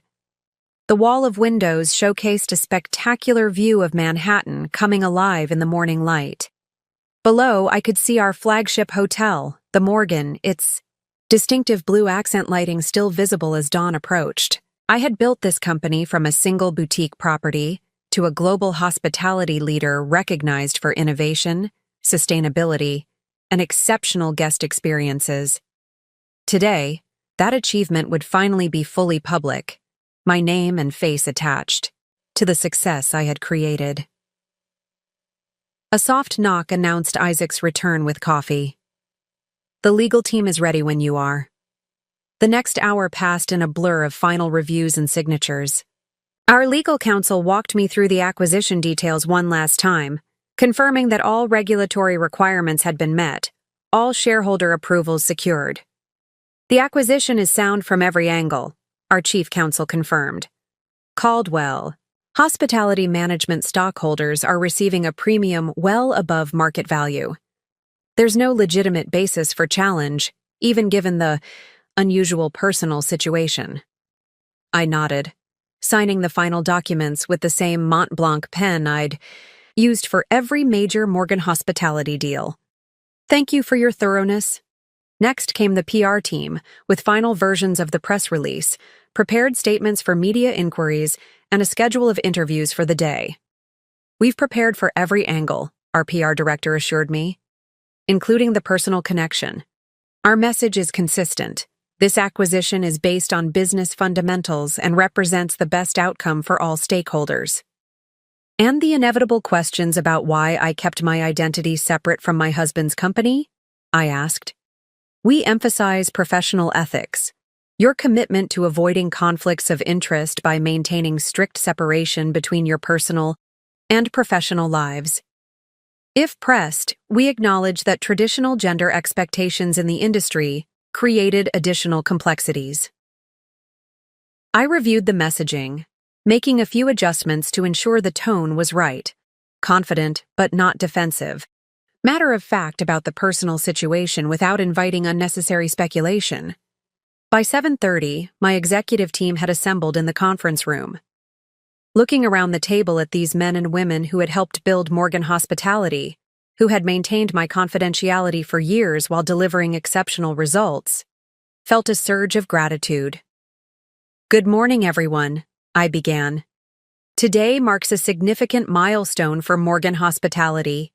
The acquisition of Caldwell Hospitality Management represents our largest expansion to date and solidifies our position as the leading innovative luxury hotel brand globally. Nods of agreement around the table. But today also marks a personal milestone, I continued. After today, I will no longer be maintaining separate personal and professional identities. The world, including my husband, will know me as Brooke Morgan, CEO of this company. Alex spoke up. I think I speak for everyone when I say we're honored to have been part of building this company with you, and we're prepared for whatever comes next. Murmurs of agreement echoed around the table. Thank you, I said simply. Now, let's review the final integration plan for Caldwell Properties. For the next hour, we discussed operational details, which Caldwell Properties would be rebranded immediately, which would undergo renovation before joining the Morgan portfolio, and how key personnel would be integrated into our organization. Throughout the discussion, I maintained my focus on business fundamentals, pushing personal considerations aside. At 8:30, Isaac appeared at the conference room door. Ms. Morgan, I have an update on Mr. Caldwell's movements this morning. I had arranged discreet monitoring of Ian's schedule, wanting to be prepared for his reaction once the news broke.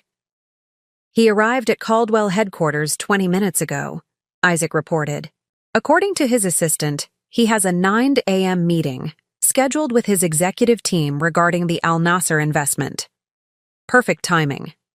Ian would be surrounded by his leadership team when the announcement broke, just as I would be surrounded by mine.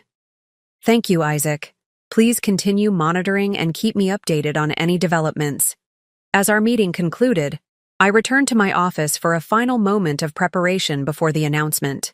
My phone showed several missed calls from various financial news outlets. The rumors were clearly circulating heavily now. At precisely 8:55, I gathered with the executive team in my office, where screens were set up monitoring financial news, channels, social media, and the stock tickers for both Morgan Hospitality and Caldwell Management.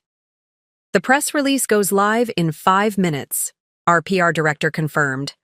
Financial news channels have been alerted to expect a major announcement.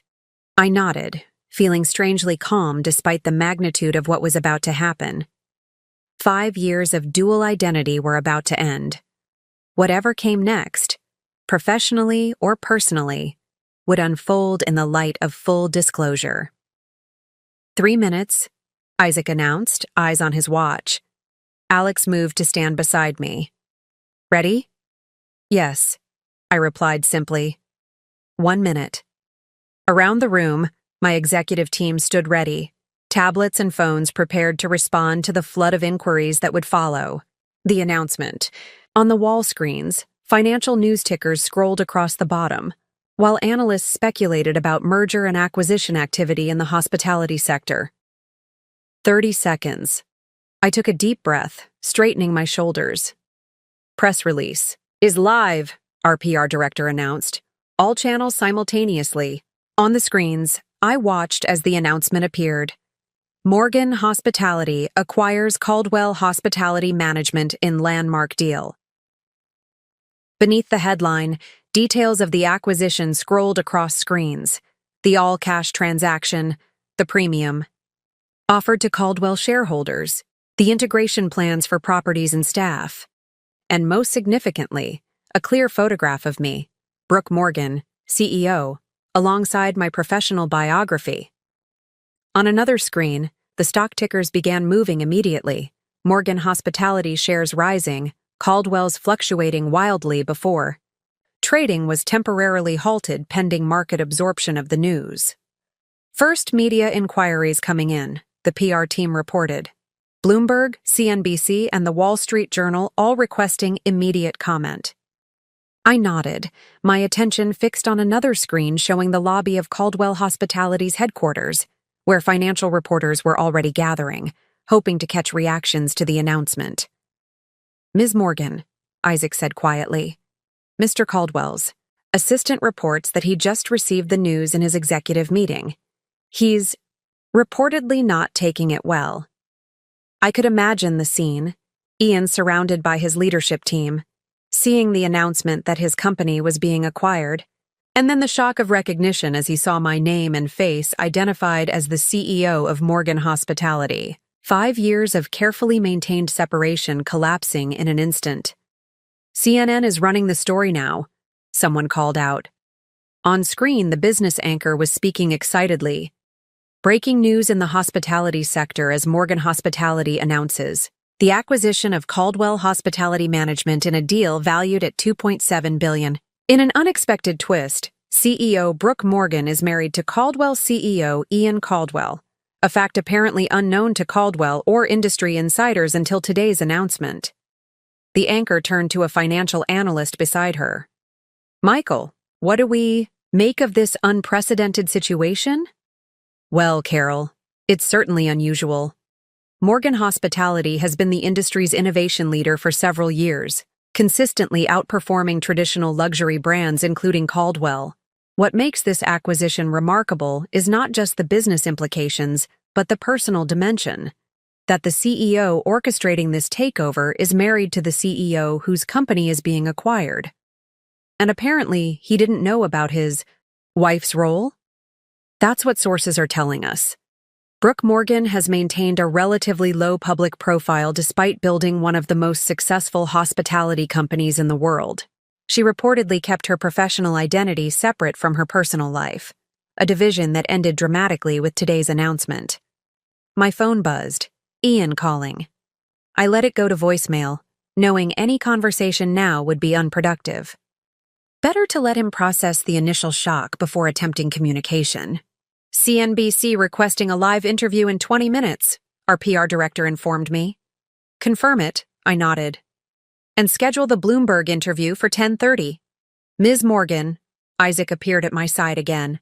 Security reports that Mr. Caldwell has left the Caldwell headquarters and appears to be heading this direction. I had anticipated this. Have security prepare for his arrival. He should be escorted directly to my office when he arrives. As the executive team dispersed to manage various aspects of the announcement rollout, Alex remained by my side. Are you ready for him? She asked quietly. As ready as I can be, I replied. 5 years of preparation and I still don't know exactly how this plays out. Whatever happens, remember what you've built, she said, gesturing to the screens where the story of Morgan Hospitality's success was being broadcast globally. This company, this achievement, it's real, regardless of his reaction. I squeezed her arm gratefully. Thank you, Alex, for everything. Ms. Morgan, Isaac interrupted. CNBC is ready for your interview. I nodded, moving to the prepared area of my office where lighting had been set up for remote interviews. For the next 15 minutes, I answered questions about the acquisition with practiced precision, emphasizing the business fundamentals, the strategic fit, the benefits for shareholders and employees alike. The interviewer inevitably raised the personal dimension. Ms. Morgan, I have to ask about the unusual personal aspect of this acquisition. Your husband was the CEO of Caldwell Hospitality. Reports suggest he was unaware of your role at Morgan until today's announcement. Can you comment on that? I maintained my composure, delivering the response we had carefully prepared. Throughout my leadership of Morgan Hospitality, I've maintained a clear separation between my professional and personal lives. This approach allowed me to build this company based solely on business fundamentals and innovation, without complications. From personal relationships. Today's acquisition follows the same principle. It represents the best strategic direction for both companies, their employees, and their shareholders. But wasn't your husband blindsided by this announcement? Don't discuss private family matters in business contexts, I replied firmly. Today's announcement is about two companies combining to create an industry-leading hospitality group that will deliver exceptional experiences for guests worldwide. The interviewer tried once more. Still, it's unprecedented for a CEO to acquire her husband's company without his prior knowledge. How do you respond to those who might question the ethics of that approach? Morgan Hospitality has followed all regulatory requirements, corporate governance standards, and ethical guidelines throughout this process. I recused myself from any discussions where personal conflicts might arise, and independent board members provided additional oversight. This acquisition has been approved by shareholders of both companies and represents fair value for all stakeholders. The interview concluded, and I had barely removed my microphone when Isaac appeared again. Mr. Caldwell has arrived in the building. Security is escorting him up now. I nodded, taking a deep breath. This was the moment 5 years in the making, the collision of my carefully separated worlds. Give us privacy when he arrives, I instructed. Hold all calls unless absolutely urgent. Isaac nodded, slipping out as the elevator chime announced an arrival on our floor. Through the glass walls of my office, I could see the security team, escorting Ian down the hallway. His normally immaculate appearance was disheveled, tie loosened, hair mussed as if he'd been running his hands through it repeatedly, his expression a mix of shock, anger, and confusion. I stood behind my desk, straightening my shoulders and lifting my chin slightly, the posture of Brooke Morgan, CEO, not Brooke Caldwell wife. This conversation would set the tone for everything that followed, and I was determined to maintain my professional dignity regardless of Ian's reaction. The security team stopped at my office door. I nodded, giving permission for Ian to enter. Alone. The door opened. Ian stopped on the threshold, staring at me as if seeing a stranger. In many ways, he was. The woman standing behind the CEO's desk in a power suit and confident posture bore little resemblance to the supportive wife he believed he had married. Brooke? His voice held disbelief, as if he still couldn't reconcile the woman before him with the wife he thought he knew. Hello, Ian, I replied calmly. Please come in. He stepped inside, the door closing behind him with a soft click that somehow emphasized the magnitude of the moment. His gaze darted around my office, taking in the expansive space, the wall, of windows overlooking Manhattan, the multiple screens still displaying news of the acquisition, the awards and recognitions lining the credenza behind my desk. What is this? He finally managed, gesturing vaguely at the surroundings. What the hell is happening? Please, sit down. I indicated the chairs across from my desk. I don't want to sit down. His voice rose sharply. I want to know what the fuck is going on. I wake up to find you gone, go to my office for a meeting about the Al Nasser investment, and suddenly every screen is announcing that Morgan Hospitality is acquiring my company, and that my wife is the CEO of Morgan? I met his gaze steadily. Yes, I am Brooke Morgan, CEO of Morgan Hospitality Group. I have been for 8 years, since before we met. Ian stared at me, his expression cycling through disbelief, confusion, and dawning anger. This is impossible. This is some kind of elaborate joke. It's not a joke, Ian. Morgan Hospitality has acquired Caldwell Hospitality Management in an all-cash transaction approved by both companies' boards and shareholders. The deal closed yesterday and was announced this morning. He braced himself against the back of the visitor's chair, his knuckles whitening. You're telling me that my wife, the woman who plans our dinner parties and runs a small charity foundation, is actually the CEO of Morgan Hospitality? The company that's been our biggest competitor for years? The company that just acquired mine? Yes, I replied simply. For how long? He demanded, his voice rising. How long have you been living this double life? I've been CEO of Morgan Hospitality for 8 years. I founded the company with my inheritance and one boutique hotel in San Francisco. When we met 5 years ago, you assumed I worked in hospitality administration. You never asked in what capacity, and by the time our relationship progressed, correcting that assumption became complicated. Complicated? He nearly shouted the word. You've been lying to me for our entire relationship. You stood by while I discussed business strategies, complained about competitors, about your company, and never once thought to mention that you were the CEO of Morgan Hospitality. I never lied about my identity, Ian. I simply allowed you to make assumptions. Assumptions you never questioned because they fit your worldview about what a wife should be. His face flushed with anger. Don't turn this around on me. This isn't about my worldview. It's about basic honesty in a marriage. You deliberately concealed your professional identity for 5 years. Did I? I countered, my composure still intact despite his escalating anger. My professional achievements were public record.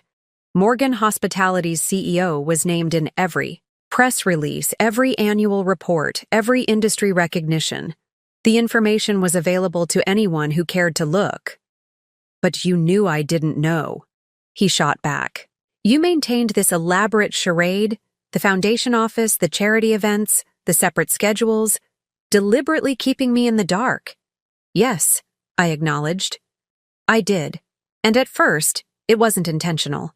But over time, as I observed, how dismissive you were of women in business, how condescending about my capabilities, how convinced of your own superiority, I made a choice to maintain the separation. He paced a few steps, running his hands through his hair. So this was, what, some kind of social experiment, a test I failed? No, Ian. It was a business decision initially. Keeping my professional and personal lives separate seemed simpler, cleaner. It became more complicated as our companies became more directly competitive. And the acquisition? Was that a business decision too? Or was it personal, revenge for all the times I allegedly underestimated you? I maintained eye contact, refusing to be provoked into matching his emotional tone. The acquisition was recommended by our strategy team, approved by our board, and accepted by your shareholders because it represents the best value for all stakeholders. My personal connection to you was disclosed to our board, and I recused myself from specific voting situations where conflicts might arise. How magnanimous, he sneered.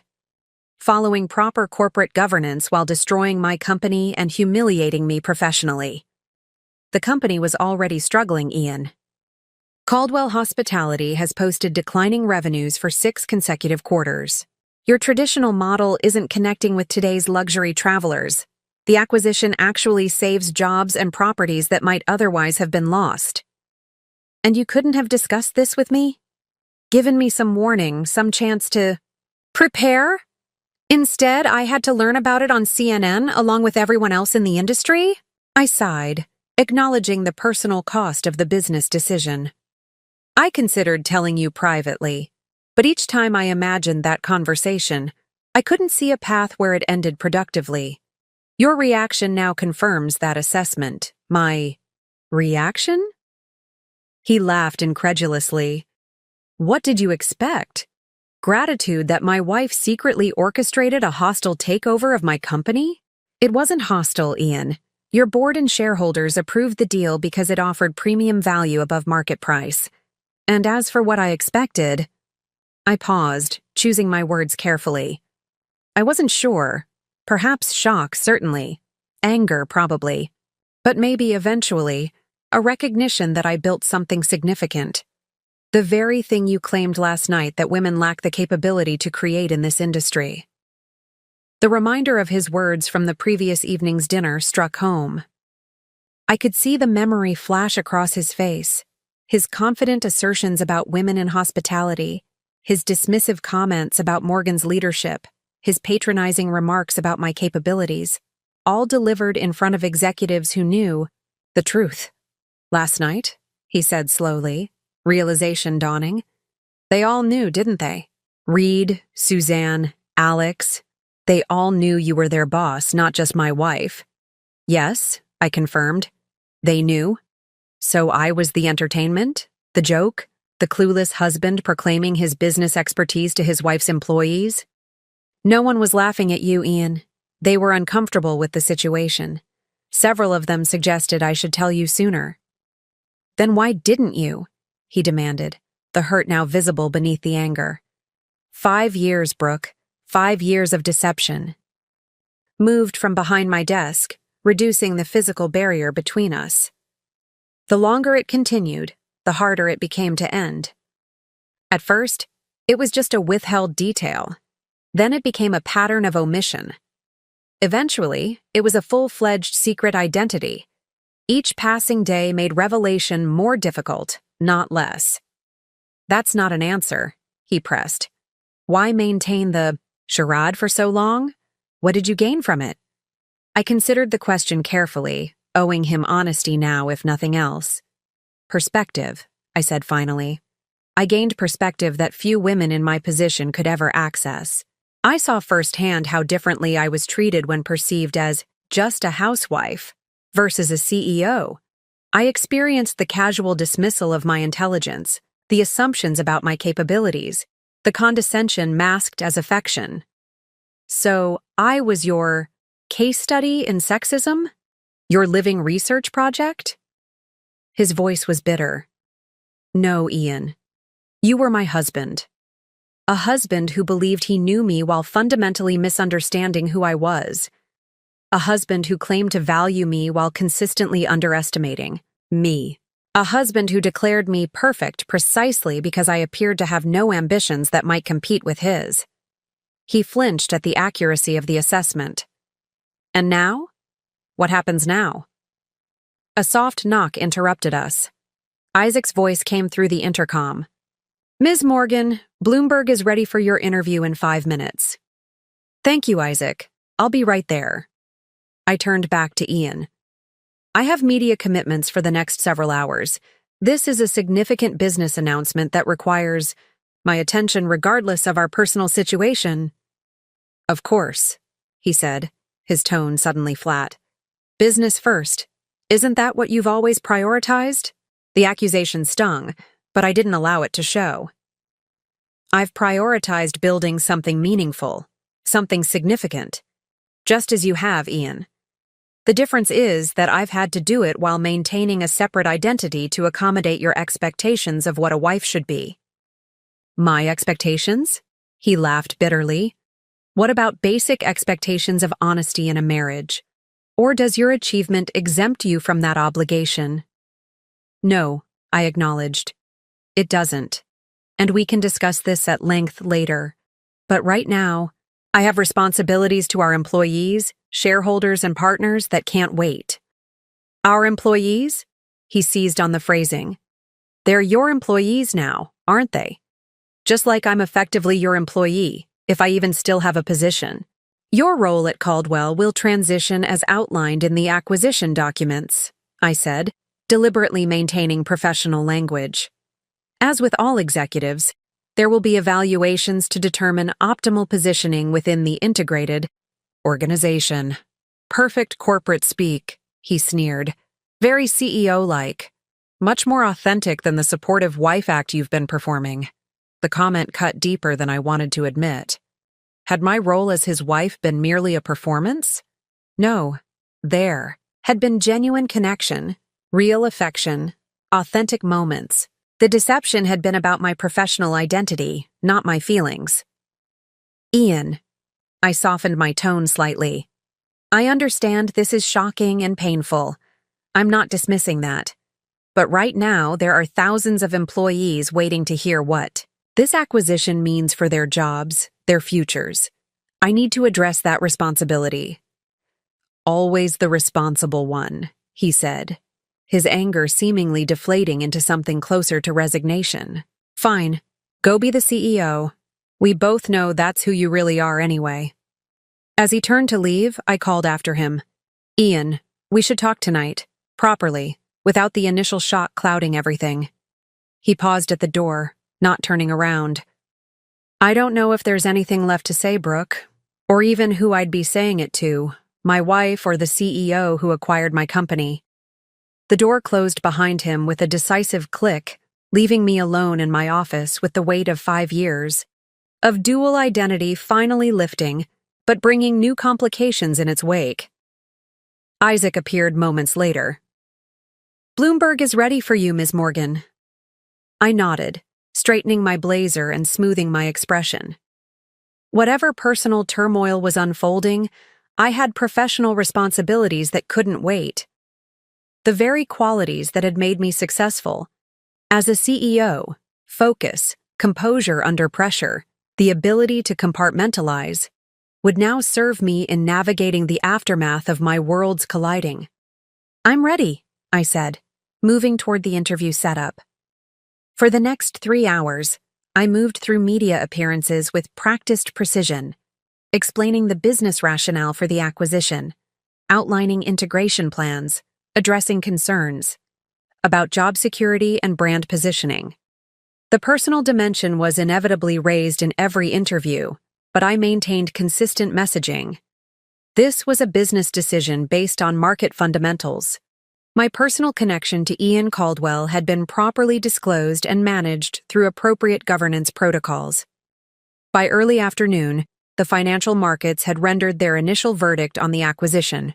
Morgan Hospitality shares were up 11%, while trading in Caldwell Hospitality had been halted until the acquisition completed. Business analysts were predominantly positive about the strategic fit, with several noting that Morgan's innovative approach could revitalize Caldwell's struggling traditional properties. But beneath the professional execution, I felt the weight of the personal earthquake that had been triggered. My phone showed 17 missed calls from Ian, followed by a single text. I've gone to the Hamptons house. Don't follow me. I need space to process this. I respected his request, focusing instead on managing the business transition. My executive team rallied around me, handling operational details and providing the support I needed to navigate both the professional and personal dimensions of the day. How are you holding up? Alex asked during a brief break between calls. I'm fine, I replied automatically. Brooke? She pressed gently. It's me. You don't have to maintain the CEO facade. I sighed, allowing a glimpse of the emotional toll. It's complicated. Professionally, this is everything we've worked toward. The acquisition makes perfect strategic sense. The market reaction is positive. The integration plans are solid. But personally, your marriage may be collateral damage, she finished when I trailed off. Yes, I admitted. Though, in truth, I'm not sure what we really had. A marriage built on a fundamental misunderstanding of who I am. Was that ever real? Parts of it were, Alex suggested. The parts where he saw your intelligence, your grace under pressure, your ability to connect with people. Those insights were real, even if he misattributed their source. I considered her perspective, grateful for the nuance. Perhaps, but he never saw me completely, never recognized my capabilities in the domains he valued most. Is that a foundation that could have survived even without today's revelation? Before she could answer, Isaac appeared with an update. Caldwell executives are assembled in Conference Room A. They're understandably concerned about their positions in the integrated company. I nodded, pushing personal considerations aside once more. I'll address them directly. They deserve clarity about their future. The meeting with Caldwell's executive team was tense, but necessary. These men and women had built their careers at a company that was now being absorbed into mine, and their anxiety was palpable as I entered the conference room. "Thank you all for coming," I began, taking the seat at the head of the table. "I understand this is an unsettling day for everyone associated with Caldwell Hospitality. I want to provide clarity about our integration plans and answer your questions directly." For the next hour, I outlined our approach, which positions would be maintained, which would be consolidated, how property management would transition, what the timeline looked like. I was honest about the challenges ahead, but also emphasized the opportunities created by combining our strengths. "Many of you are wondering about Ian," I acknowledged, addressing the elephant in the room. "His future role will be determined through the same evaluation process as all executives. Our personal relationship has no bearing on organizational decisions." "With respect, Ms. Morgan," one of the Caldwell VPs spoke up. "That's difficult to believe given the circumstances. You kept your identity secret from your husband for 5 years while simultaneously competing with and now acquiring his company. How can we trust that personal factors won't influence professional decisions?" It was a fair question, one I had anticipated. "My track record speaks for itself," I replied. "Morgan Hospitality has grown based on business fundamentals, not personal considerations. The same principles will guide the integration process. Every decision will be documented, justified by business metrics, and reviewed by our board to ensure fairness." As the meeting concluded, I felt the weight of 20 years of collective anxiety in the room. These people had built their careers at Caldwell, and now their professional futures were in the hands of a woman most of them had only known as their CEO's wife. "My door is open," I assured them as we finished. "This transition works best with transparency and open communication. I welcome your input as we move forward together." By late afternoon, the initial shockwaves of the announcement had begun to settle into a more manageable rhythm of integration planning, stakeholder communications, and operational adjustments. I returned to my office to find Isaac waiting with a comprehensive update. "The press coverage has been predominantly positive," he reported. "Business analysts are focusing on the strategic fit rather than the personal angle, though tabloids are naturally emphasizing the husband-wife dynamic. Social media reaction is mixed, but trending positive, with significant discussion about gender dynamics in corporate leadership." I nodded, scanning the summaries he provided. "And the Al Nasser Group?" "They've confirmed their investment will proceed as planned, now directed toward the integrated company rather than Caldwell independently. Their statement emphasizes confidence in your leadership and the strategic vision for the combined entity." "Good. That addresses a major concern for Caldwell shareholders."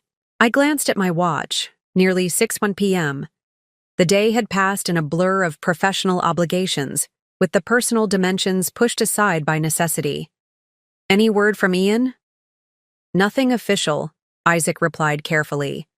"Though security reports, he returned briefly to your penthouse around noon, presumably to collect some personal items, then departed with luggage." I absorbed this information, recognizing its significance. Ian wasn't coming home tonight, perhaps not for some time. The physical separation mirrored the emotional and professional one that had been dramatically revealed today. "Thank you, Isaac. You can go home now. It's been a long day for everyone." "Are you sure? I can stay if you need anything else." "I'm sure. Go home to your family." After he left, I stood at the window of my office, watching the city transition from day to evening. The lights of Manhattan began flickering on, including those of Morgan, hospitality properties visible from my vantage point. The empire I had built, an empire that until today, my husband hadn't known was mine. My phone buzzed with a text from Alex. Heading out. Need company tonight? Thank you, but no, I replied. I need some time alone to process everything. The truth was, I didn't know what I was feeling. Professional triumph mixed with personal loss. Liberation from the burden of dual identity alongside uncertainty about what came next. Relief that my achievements were finally fully acknowledged, tempered by sadness at the price paid for that recognition. As the office quieted, employees departing after the momentous day, I remained at my window, contemplating the future that had been irreversibly altered by today's revelation. Tomorrow would bring new challenges, integration meetings, employee concerns, media inquiries, and the ongoing personal fallout with Ian. But tonight, in the quiet aftermath of worlds colliding, I allowed myself a moment to simply breathe, to exist in the space between who I had been and who I would become now that the walls between my identities had finally crumbled. The CEO who had hidden in plain sight was now visible to everyone, including, finally, her husband. Whatever came next, at least it would unfold in the light of truth rather than the shadows of necessary deception. The penthouse felt eerily silent when I finally returned home that night. For 5 years, this space had been the stage for my performance as just a housewife. Every detail carefully selected to maintain the illusion Ian expected. Now, standing in the entryway, I saw it through new eyes. A beautiful prison of expectations I had allowed to contain me. Ian's absence was evident immediately. His favorite bourbon was missing from the bar cart, his laptop gone from the desk in the corner, the framed photo of us from our honeymoon no longer on the side table.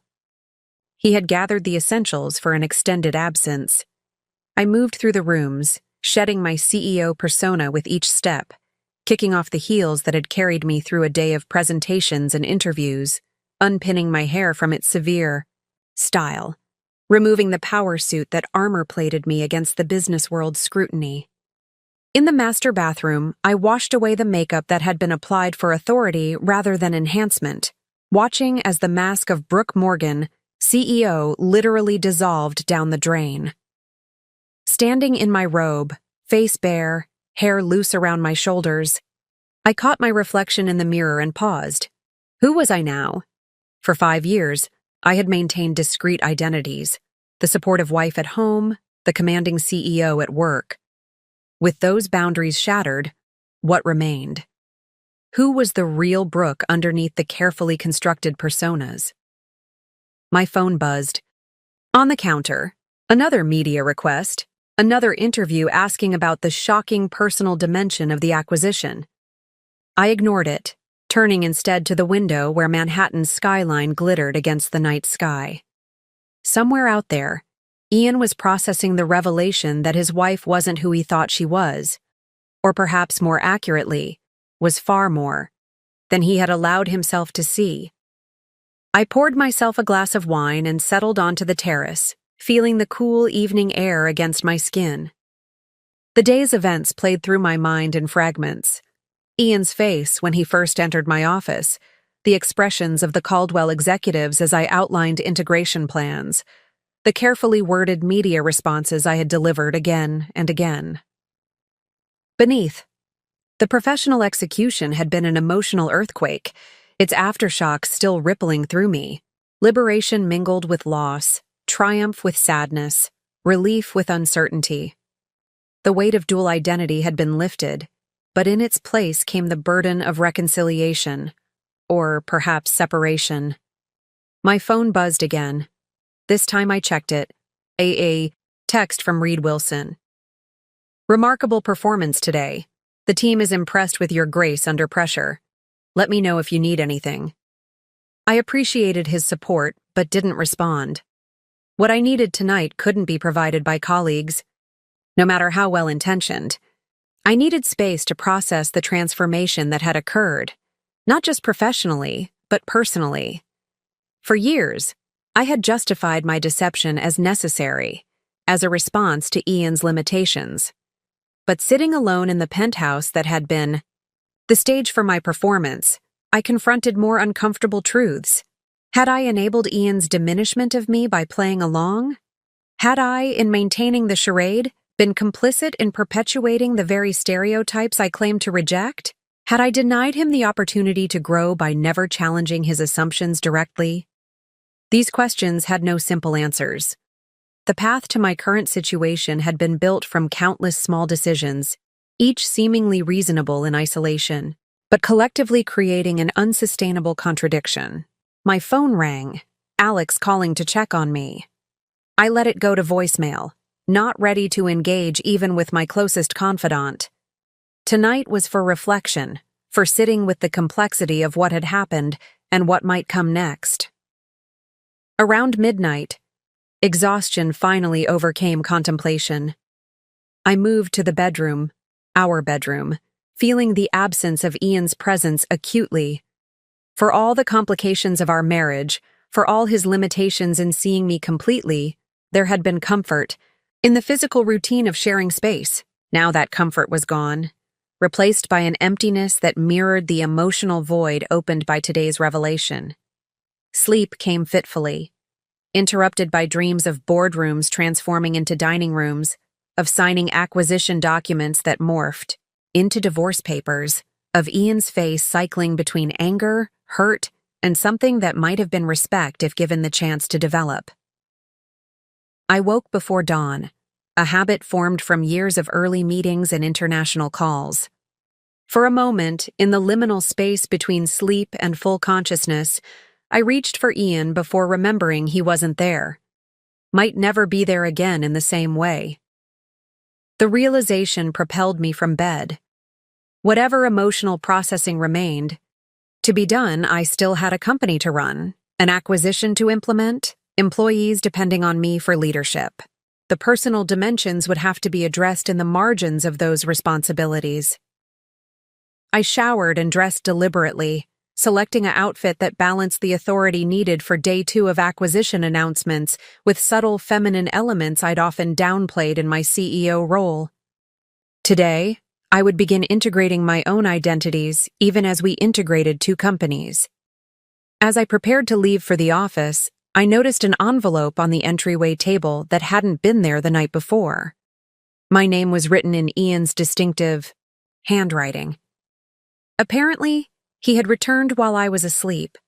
For a moment, I considered leaving it unopened. Whatever it contained, accusations, legal threats, a demand for divorce, would shape the day ahead.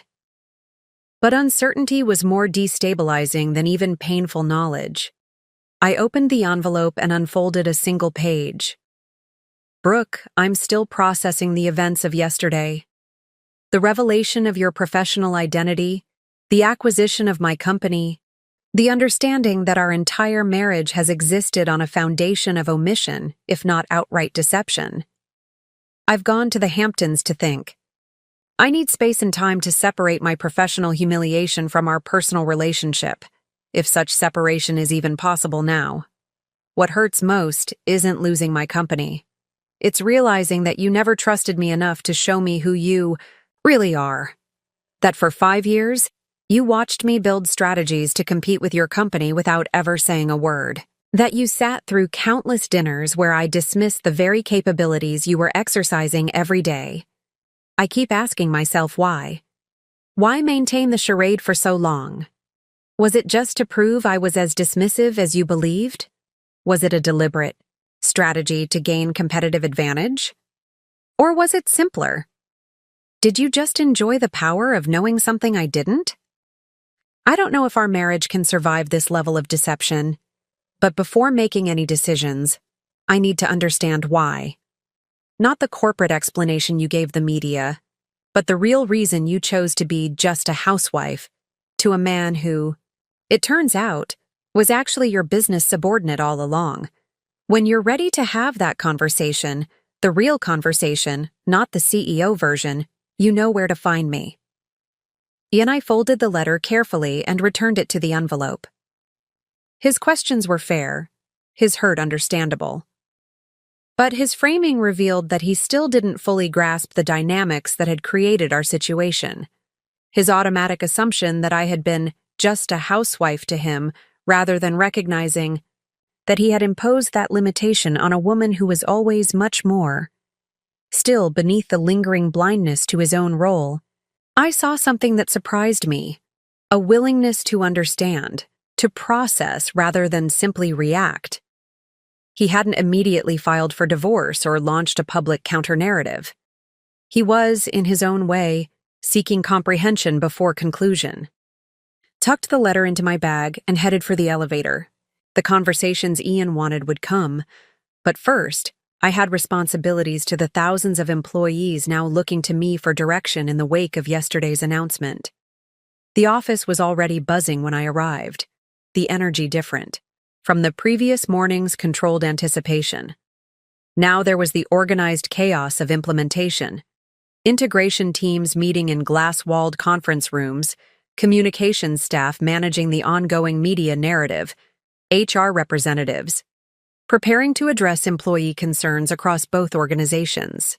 Isaac met me at the elevator, tablet in hand as always. "Good morning, Ms. Morgan. The executive team is assembled for the 8 a.m. integration update. The first group of Caldwell property managers will be joining via video conference at 9:30.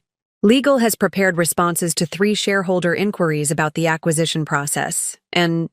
He hesitated slightly. "There have been several media requests specifically about your personal situation with Mr. Caldwell." "Thank you, Isaac. We'll maintain our existing messaging on personal matters. This acquisition is about business fundamentals, not personal relationships." I moved toward my office, then paused. "Has there been any communication from Ian this morning?" "No, Ms. Morgan. Security confirms he's at the Hamptons property based on the house alarm system activation." I nodded, unsurprised. Ian would take his time processing this new reality, as would I. The morning unfolded in a structured sequence of meetings, briefings, and strategic decisions. The familiar rhythm of executive leadership providing stability amid personal uncertainty.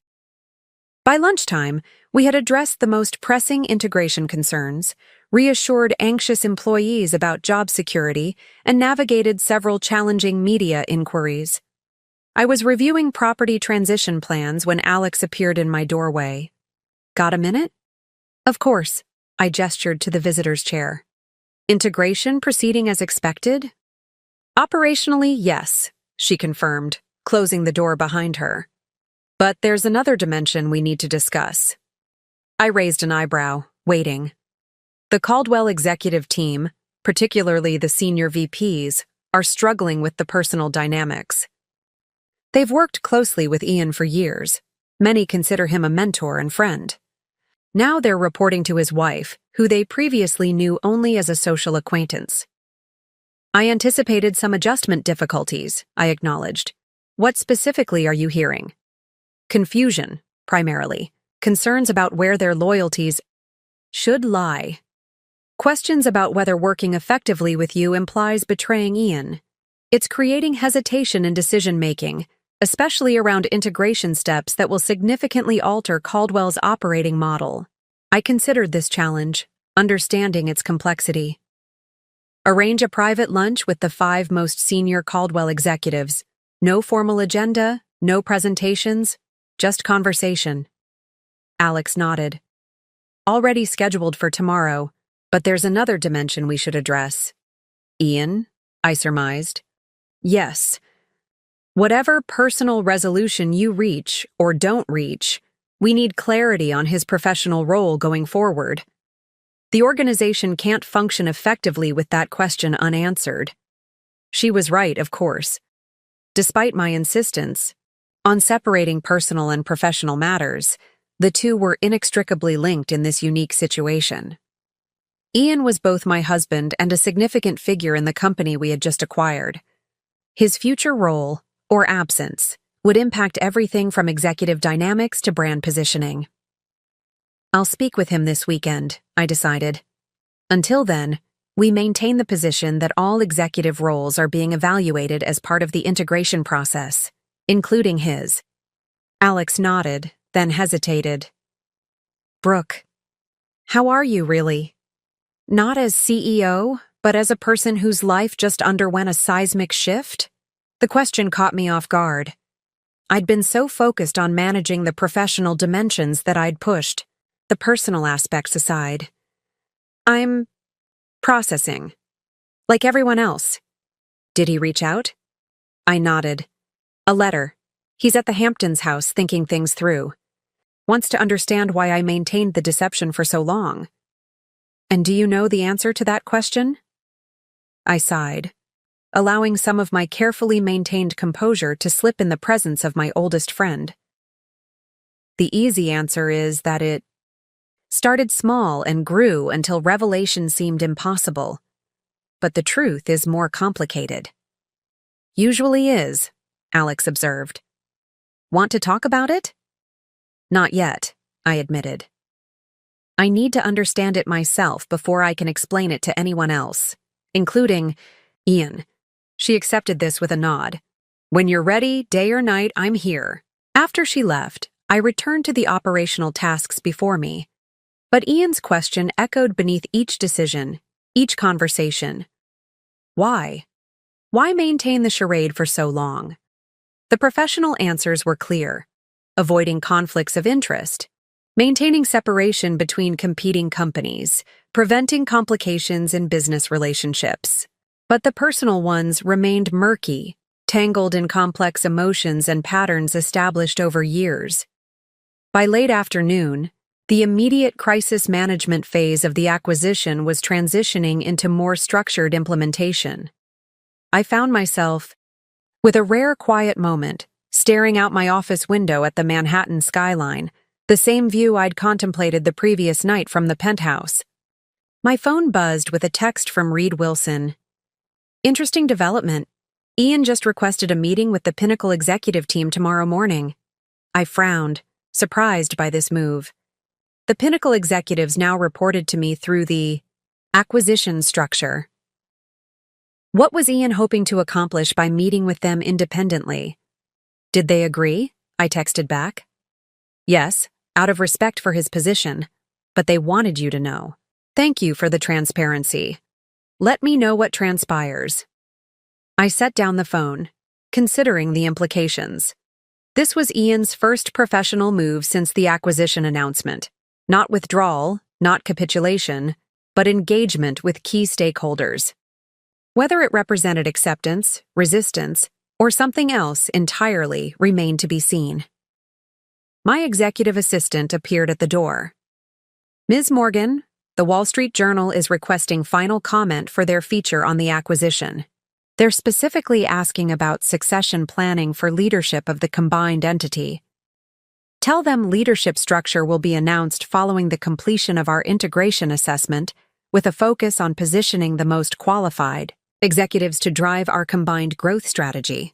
The corporate speak flowed easily, masking the personal complications beneath the business decision. Would Ian have a place in the integrated company?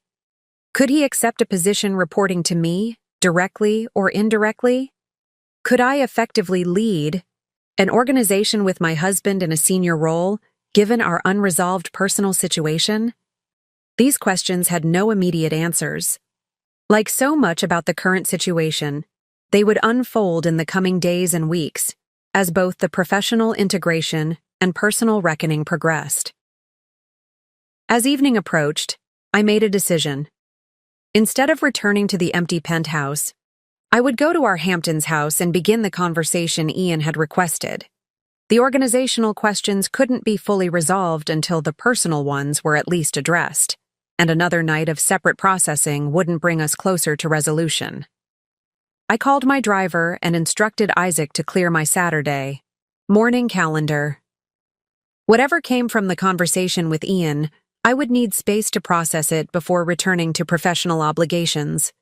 The drive to the Hamptons provided time for reflection, for organizing the thoughts and feelings that had been suppressed beneath the demands of managing the acquisition rollout. By the time we turned onto the private road leading to our beach house, I had prepared myself for several possible scenarios, from reconciliation to rejection, from professional compromise to personal ultimatum.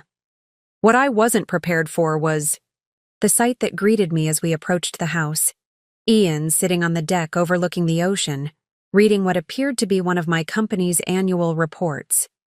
Beside him was a stack of similar documents: Morgan Hospitality financial statements, press releases, industry analyses of our growth strategy.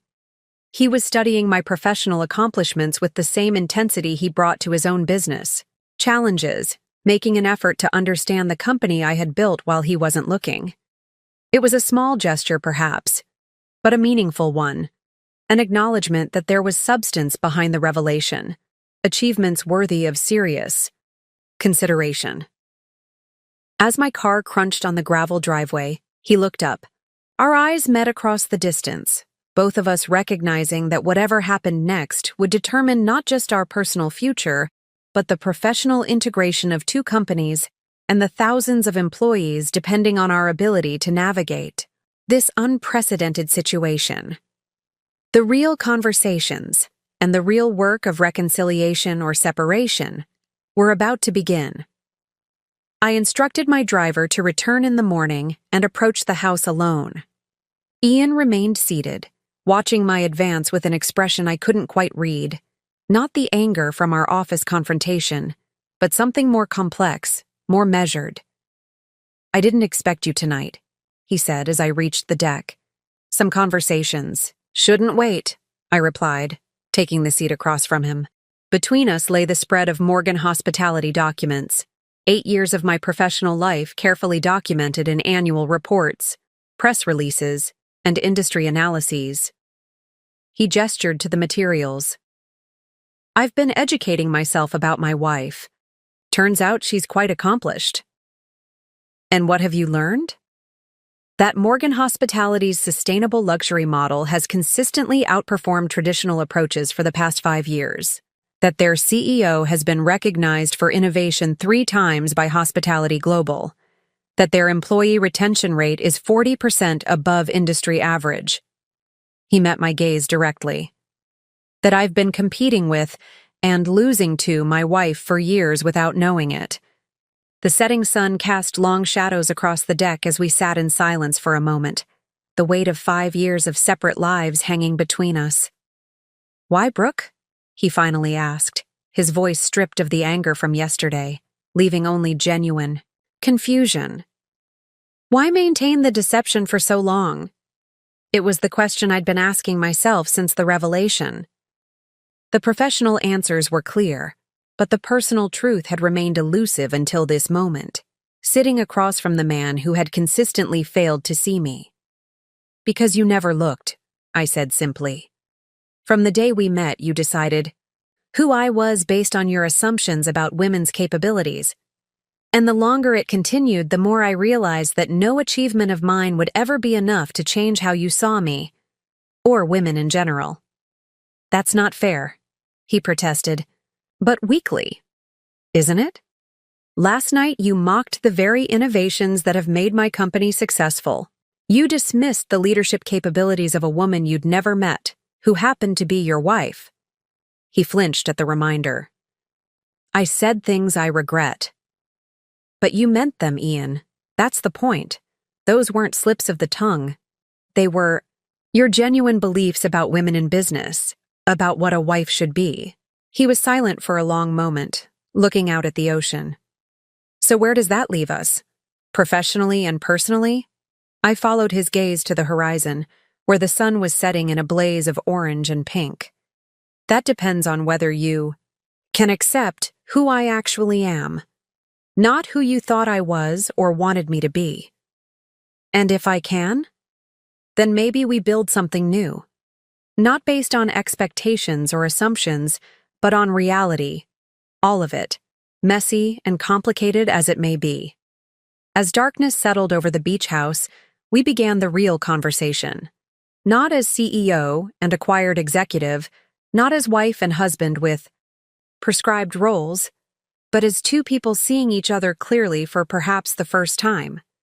Whatever came next, at least it would be built on truth. Up next, you've got 2 more standout stories right on your screen. If this one hit the mark, you won't want to pass these up. Just click and check them out. And don't forget to subscribe and turn on the notification bell so you don't miss any upload from us.